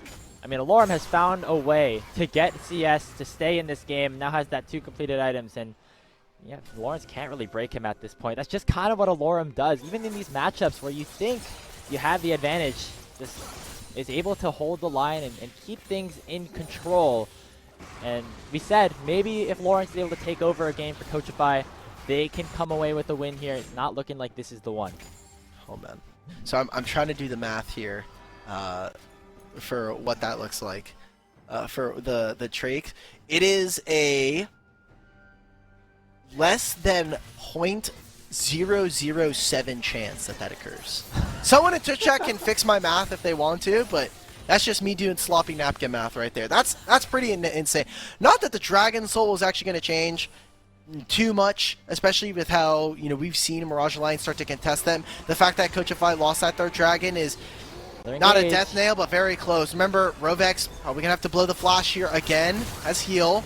There it is, already used as well as the heal. It doesn't even matter because the Cozy Campfire allows for Alarm to get so much movement speed. Frost Force on the other side, though, trying to disrupt the fight. Sudsy has entered with the teleport as the drag back does not find any stuns. Now maybe Coachify can go back in. Lawrence on the flank. One-shots Neo and looking for Chad as well. Coachify are looking for the opportunity to turn this game to stay alive here in the summer split. However, here comes the Requiem. They get one back. Alorum's in zombie form, try to chase Rovex down, and he will not be able to do so successfully. But Coachify still looking for the engage. Sudsy now has to flash, and it will be them two alive. Him and Dardoch to try and stop Coachify from getting any more. And that might just be their call for the Baron. Coachify recognizing that this game cannot be allowed to go much further. They have to be able to start this objective.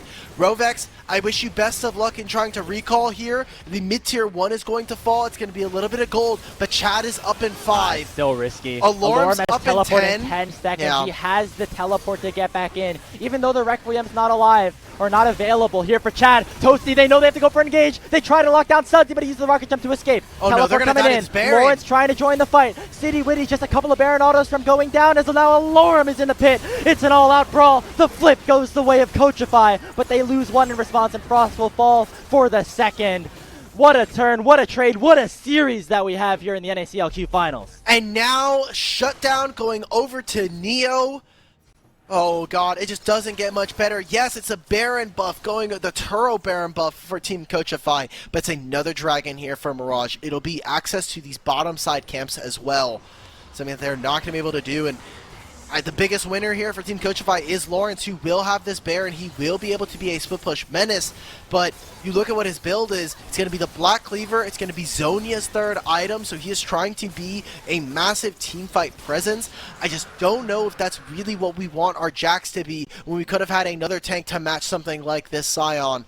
Mirage Alliance, they find a few deaths there. They are able to pick up some kills on the opposite side. But the important part here is they still have so much scaling. Sudsy and Neo finishing 2 items here. Sudsy very close to an LDR third, and that'll mean that he is just getting more and more difficult to deal with.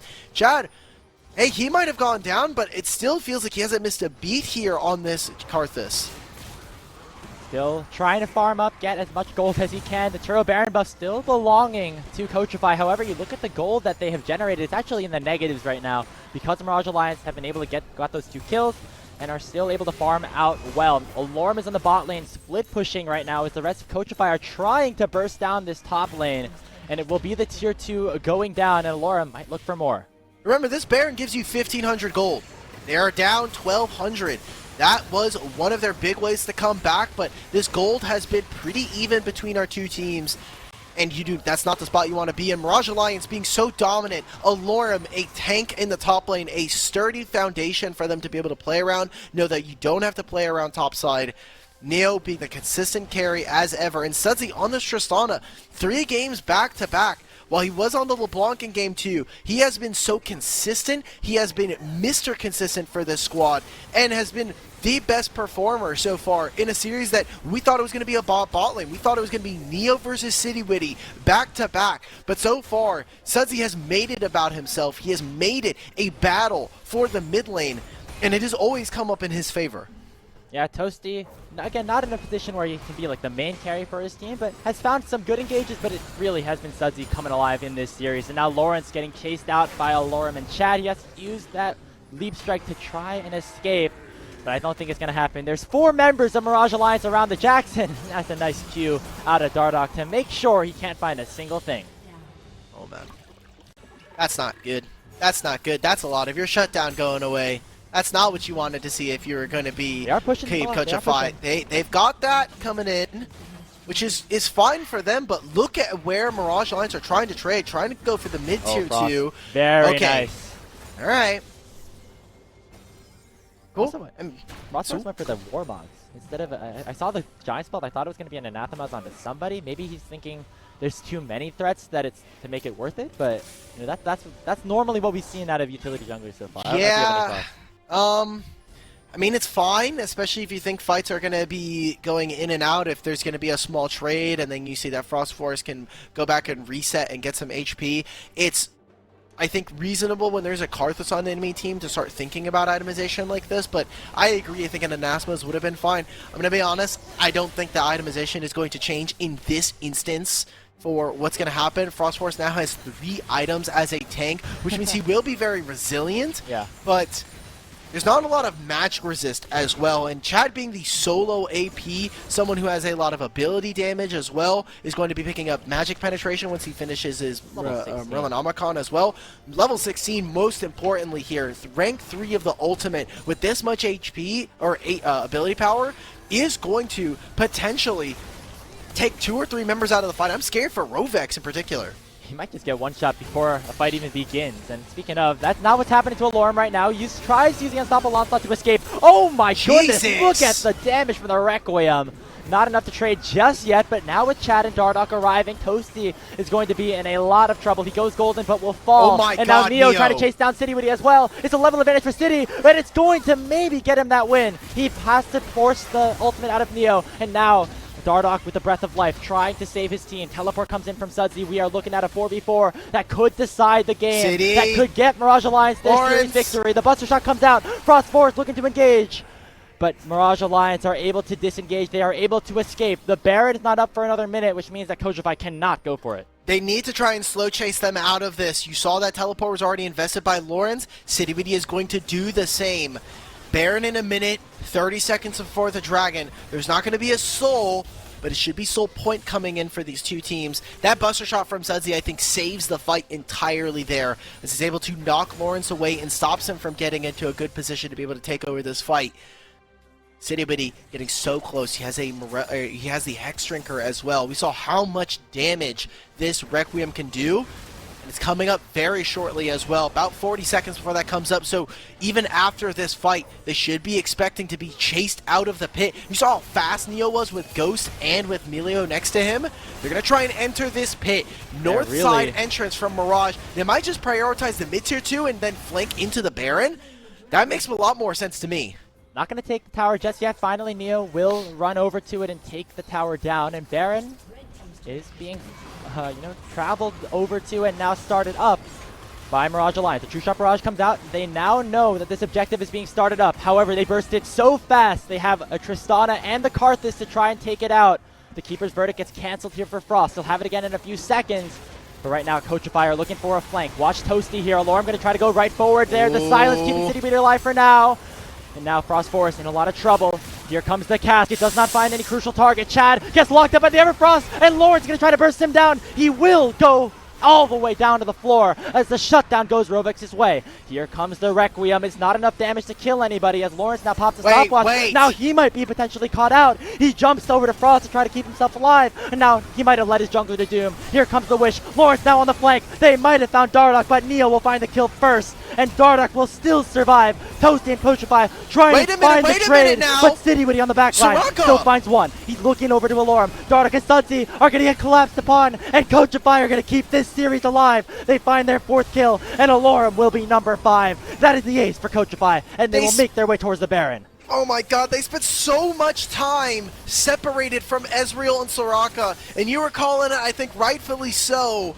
That fight looked over, but Team Coachify finally reunite around the top side. They chase Mirage Alliance out. It's going to be the Baron going over to them. They're now at Soul Point as well. We need to see how much damage can Coachify actually do. They're stalling this out. Okay, never mind. I thought they were going to wait. I thought they were going to wait for Frost Force, but they just hate Jacob Chan so much. They did not want him to live. He doesn't need it. He's going to be with his team the whole time, right? He's true. He is playing Poppy. He's probably going to be attached to the hip to one of those. You have other problems in the game, so I think very true. Very realistic there from Brother Grapes. So now 2,000 gold, 1,500 of that is the Baron here. And Coachify doing a fantastic job of being able to play that fight out as slow as possible and giving time for someone like Soraka to actually be useful. Fights suck for Soraka if you're playing around Burst, but the more rejuvenation and the fact that you're able to find the Wish, you're able to have this redemption. Great job coming out from Coachify. They still have a lot of work to do. They're not quite out of it yet. We haven't really seen a fight where Neo's able to hold his ground and put down damage. A lot of that has been them actually trying to dive underneath turrets. And take a look at this. Lawrence now finishing the Hull Breaker as well, so he's going to be very difficult to move out of the side lane with the Baron buff. 4 completed items. He's making his way down towards the bottom lane. The Dragon does not spawn for another 2 minutes or so, so that'll be before or after, the Baron buff has expired.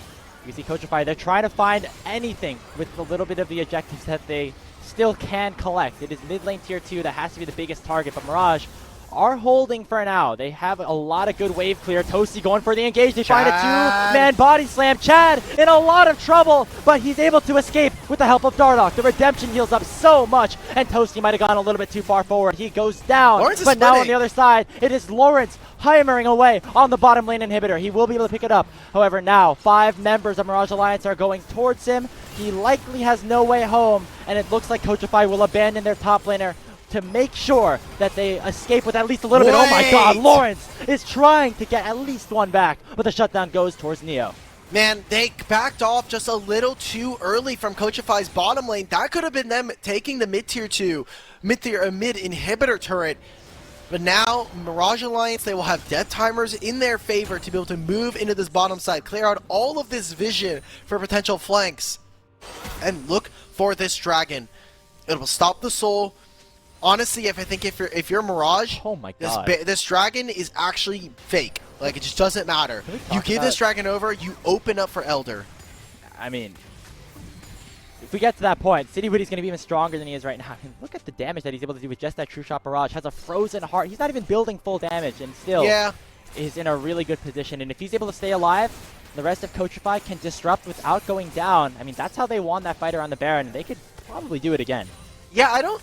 The one thing I will say for this is I don't think City Witty is going to get much stronger. He has 5 items. He could go for 6 here, but would lose out on a lot of ability haste that this item does give, and would potentially have to go for some kind of bruiser item, which I don't know if that's really going to be the play. Oh Neo, no, he gets stunned! He gets rooted up, he has to flash away, the Hexdrinker does get popped. Toasty though with a huge cask, and Chad has to use that flash to stay alive. Alorm looking for the re-engage.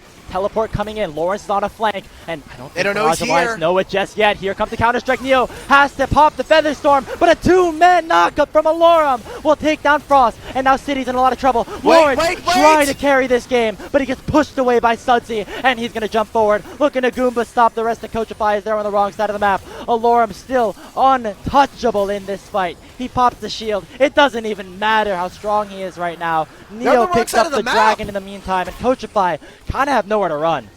Well, now you see Neo, he's farming out the bottom side of this map. Lawrence.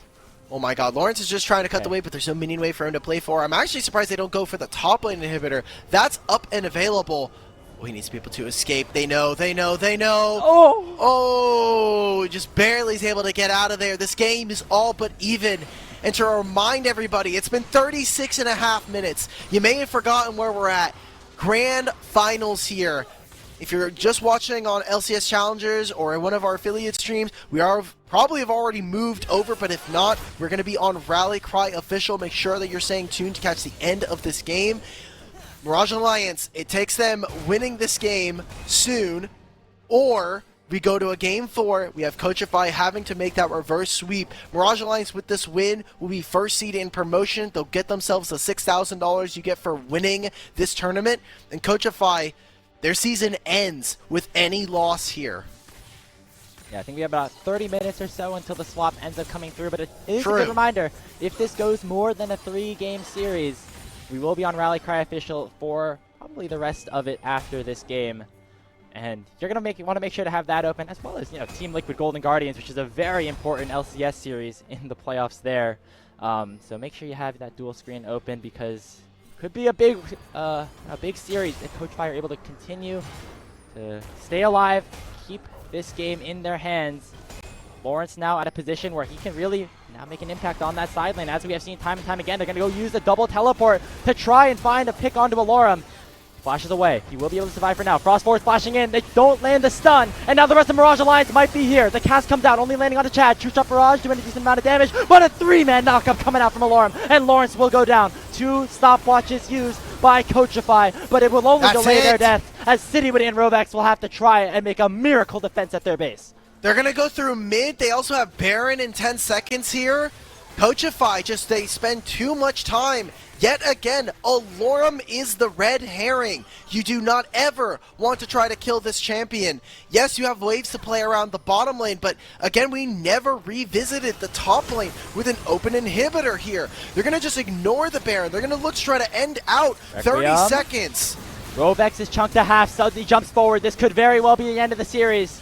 Inhibitor under fire. It will go down. 20 seconds on Frost. A full minion wave escorted alongside the bounce special from Alorum. They're going to knock down all the Nexus Towers. City Witty trying to survive. Next. They do not get it. And oh my goodness, Mirage Alliance are going to take it in a 39-minute banger. They win the series 3-0 over Coachify. And Taco and Supernova better watch the hell out, because Mirage Alliance are here to play. It's the first place going into the promotion tournament. And congratulations to Mirage Alliance. They've been doubted. We talked about it in the first qualifier. They lost over to Team Ambition. That was not the expectation that either we had nor themselves had.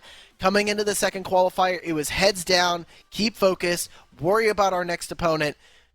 And honestly, they just made it look easy here. There were some moments, their early game being a little bit of a detriment to them, but it was all about that late game scaling. They trusted themselves. They said, believe in our ability to call with Alorum, with Chad. And now they're here, 3-0, grand finals, and a pretty dominant sweep from them. And some love to be shared towards Coachify just for a little bit. Their season has unfortunately ended. Lit Esports will be moving on to the promotion tournament as the number 4 seed. You know, they were sweating a little bit watching this series, but now they're in a good position to maybe make some magic happen. I believe their first round matchup is actually going to be against Mirage Alliance in that tournament, so make sure to stay tuned there. But let's talk about Mirage for just a little bit more, because finally they achieve their goal. They win the title. They are your #1 seed in promotion. And if I had to, make a guess, they're very well on their way to securing a spot in the NACL. Potentially, especially with the teams that are going to be playing in the promotion tournament from the Challengers League, Supernova and Team Fish Taco. That'll be something for them. I keep always bouncing back as to how I feel. I feel like the esports graph where it's like, we're so doomed when I see our top teams lose, and then I remember it's Supernova and Taco, and I'm like, we're so bereft. Like, it's fine. It's chill. And even though there has been some inconsistency, a team that hasn't had much is Mirage Alliance. We saw right there. I believe they've only dropped one game this entire qualifier. Even though inconsistency was maybe their thing in the first qualifier, it certainly wasn't here in the second.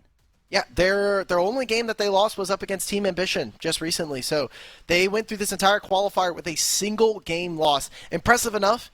And we're going to get prepped for an interview, so don't go anywhere. Hopefully, I think we're going to have Chad on. And when we're back, we're going to be talking with the winning members of Mirage Alliance after this grand finals.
The LCS Challengers League is brought to you by Turo, the world's largest car-sharing marketplace.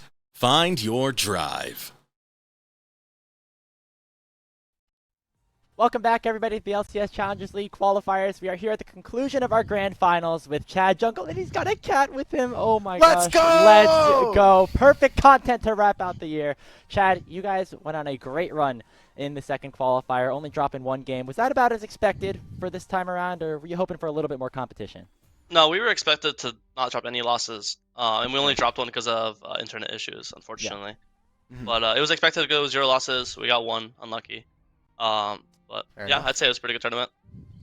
Yeah, you guys dominated the entire tournament. You go 5-0 in Swiss. We already talked about the one loss to Team Ambition. I want to talk to you a little bit about that before we move on. I know that you guys had already lost to them in the semifinals, and now you were here. Were you kind of expecting a little bit more from all of our teams, or is this like does this feel like final for Mirage Alliance for you guys?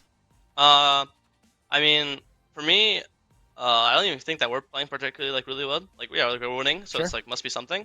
I do think everyone got a little worse. I remember like the first week of playing in OQs, we scrimmed TA once, and I think they were like 4th seeder at the time or 5th seed. I don't know what they were, but they weren't second, right? And I remember we scrimmed them once, and I immediately said, "Oh yeah, this is the second best team in the tournament." Like I knew immediately. You could tell by one game, right?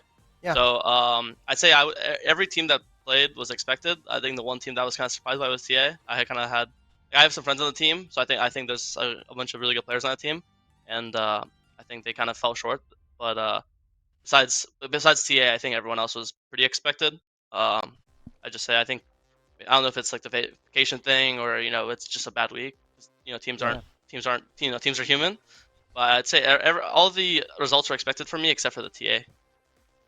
Got it. And going into the grand finals today, after beating TA, got to play against Coachify, who they had a bit of a little bit of what should we call it, like an Alorum experience themselves here today. They had some internet issues and some interesting, swap around, something we saw a little bit in the first Yeah. qualifier. What were your thoughts going into game number 1? Yeah, I mean they had Malrang. I don't know what else you could do.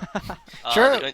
Yeah, it's funny because I wish I knew we could do that. Then yesterday, because we had one game where Dardoch was top, one game where Dardoch was support. We had one game where our AD carry sub was playing top, one game he was playing AD carry, right? So Neo went from playing sub to AD carry. We swapped like 3 different roles 6 different times. So if we knew that you could do that, we would just line up normally, and then we wouldn't even probably drop a game because TA would have no idea how to draft. They don't know, is it Dardoch playing top? Is he playing AD carry? Is he playing support? Is Dardoch playing jungle? Am I playing top? Like they wouldn't know. Yeah. So if we could use that same advantage, yesterday would have been a lot different too. But we don't like going in the gray lines. I know some teams like doing like gray line shenanigans where we're straight up guys. We like to win or lose at the line. So that's how it's gonna be. I was gonna say I saw you guys and I was like, why are we making Neo play support? There's just no way. But that series already happened. I was like, Bro, Neo has guys, ego, man. This guy's like, oh yeah, I play support good. Me sup. I'm like, okay, yeah, bro. Yeah, you sup, bro. Yeah, you sup. Yeah, I'm jungle, man. That's wonderful. I'm glad you can get in his face about that. Chad, we looked at your match history for like competitive. You have been someone who typically can perform a lot in the regular season, but playoffs, it just somehow, for whatever reason, doesn't end up coming together. Here and now, you're here. You've made it to grand finals. Like, I know for Alorum, someone who hasn't been able to take a lot of first places, like, what does that mean for you and for the guys now going into promotion tournament? I mean, for me, it's chill. I have a different opinion on myself. I've always been the opposite. Okay. On IMT, we ended 8th, then we ended 7th, and I think once we ended 6th. But then we always end top 3, top 4. So if anything, I've always seen myself the complete opposite. I've always seen myself as a playoffs player and not a regular season player. So for me, like when it's match day, like it's expected to win. I've always had like strong finishes in playoffs. But I think for the rest of the guys, I remember we always meme like there was always a bunch of memes in the call how like TFT TFT never went to game 5s and Sudsy has his own thing, right? So there's always like memes about like we have like Dardoch said multiple times the split. The second we get a game 5, we win. Like because he hasn't played game 5s at Alarm. Like he's been wanting to play not game 5, I mean best of 5s. He's been playing BO3s and BO1s this entire time, which are way more flippy. But then in a BO5, the better team will always have better drafts and adapt better into the series. So we're always like looking forward to BO5s, and our first one we're 3-0ing it, right? So I think the guys are really excited for the win. Dardoch and Lorem are finally getting that tier 3 win. Sudsy is getting that win too. I think Neo won in OQ like 3 years ago. So but that doesn't. He's been playing in every he's been playing forever, man. Like that's fine. But everyone's really happy about the win. We have our owner Norm who's ecstatic about the win. So everyone's in good spirits. We're just we're just playing on the days we have to play. Hey, remember here, Alk, this is Proving Grounds champion Chad Jungle we're talking to you right now. So my bad. He's been around the block every once in a while. Dude. Speaking of trying to make your way back into Tier 2 in the promotion tournament coming in. First, before we talk about Mirage Alliance and their chances coming in, did you know that you were basically playing for Liddy Sports' lives here in this game? Oh yeah, you needed to that's actually, it's unfortunate. Like we had to 3-0 because like we had to, but I really like Toasty's my boy, and I think Toasty's one of the better mids in the tournament. And the only way that Coachify makes it in the tournament is if they won Cinderella Story. Like I kind of felt bad. Like there's always like the DMs like Toasty's like, hey, like a little trade. You know what I mean?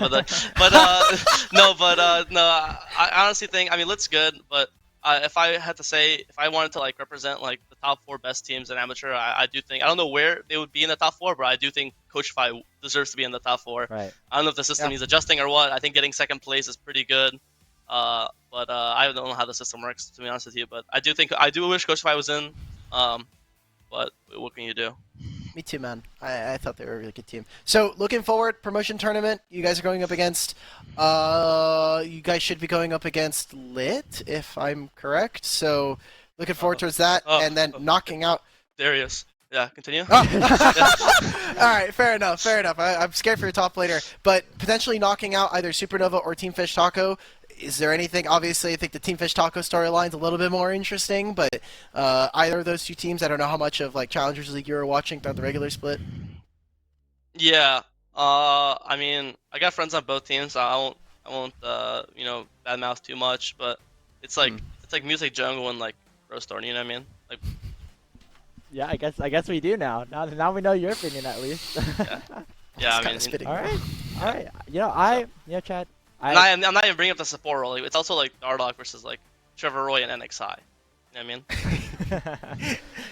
Oh god, we have to have 2 junglers. There's 2 junglers in that role, dude. Like, it's fine. Yeah, I'm coming to bat for the qualifiers here. Mirage Alliance coming out swinging in that promotion tournament. You heard it here first. Chad, thank you very much for talking to us. Congratulations on the win. Before we let you go celebrate for the rest of the day, we'll leave the floor to you. If you have any shout-outs or anything you want to say before we close out the show. Yeah, shout out the boys, shout out all the teammates. I think everyone had a really great series today. I can't think of a single player who like was like underperforming or like anything. I think everyone played really well. So good shit, Alora. Good job, Alora. Oh, Chad, you're done. Come on, man. I didn't hear it. Good job, Alora. Good job, Suds. Good job, Darda. Good job, Neo. Thanks, Norm and Rourke for always being around and being very helpful. Shout out to Org. We're gonna try our best in relegations. Unfortunately, we're not scrimming for like a week or week and a half. What can you do? So they will have a little more practice under their belt, but I think we'll be able to sneak them in. So yeah, shout out to everyone that's supporting, and thanks for watching. Awesome. Okay, cool. Well, you're gonna say Grapes? A dominant finals by Chad Jungle. Congratulations on the win, and thank you so much for getting to talk to us. And that is it for us here in Tier 3 for 2023. What a wild ride it has been, but we got our 4 teams all set up for the promotion tournament. I think it's going to be a bloodbath to see who gets those last 2 NACL spots. Yeah, it'll be pretty interesting, especially when I have our matchups between our 4 qualifier teams. So congratulations again to not only Mirage Alliance for winning, but also for the rest of the teams, specifically Lit Esports for now qualifying as our final team. They will be the 4th seed going in, and that's it. Yeah, like you were saying, the end of Tier 3, we'll have the promotion tournament in a couple of weeks, but aside from that, that's the end of our broadcast. That's the end of the show here. Thank you very much to everybody for tuning in. Once again, congratulations to our top 4 teams. In order, Mirage Alliance, Team Ambition, Winthrop University, and Lit will be your representatives from the quals against Supernova and Taco once we get to that promotion tournament happening after the LCS finals. And speaking of the LCS, we'll be raiding over to them right after we finish this broadcast. But before we do so, Dimitri, thank you so much for joining me. Shout out to everybody on the talent team as well, our new additions in Travi and Narco, as well as Ravish and Summer for doing a tremendous job this entire split. And of course, none of this would be possible without Rally Cry, without Load Screen, doing all the production and TO work on the side, kind of making us look good throughout the entire year. Yeah. So thank you very much to them for a tremendous year of Tier 3. It's always amazing to be at the precipice of the pathway to pro, and we got to witness it once again, and we'll see if some more of these players can continue their dreams in the promotion tournament. We also got to thank our sponsors, Turo and Subway. So, doing a great job. I love that we had the little Subway subs at Challengers League Finals. They were very delicious. I was able to grab one. So, being able to feed us, hopefully we get some more of their support and the rest of Tier 3. And, Grapes, that's it. That's the end of our broadcast. I think we're good to close it out. Again, thank you to production for doing a great job. We're going to head on over to the LCS, where it will be Team Liquid against Golden Guardians. Try and find that 3rd seed at least, and a spot in the Newark Live Finals happening next week. On behalf of everybody, once again, thank you for tuning into the qualifiers. We will see you at the promotion tournament. I've been Grapes alongside Alk Battery. Have a great day.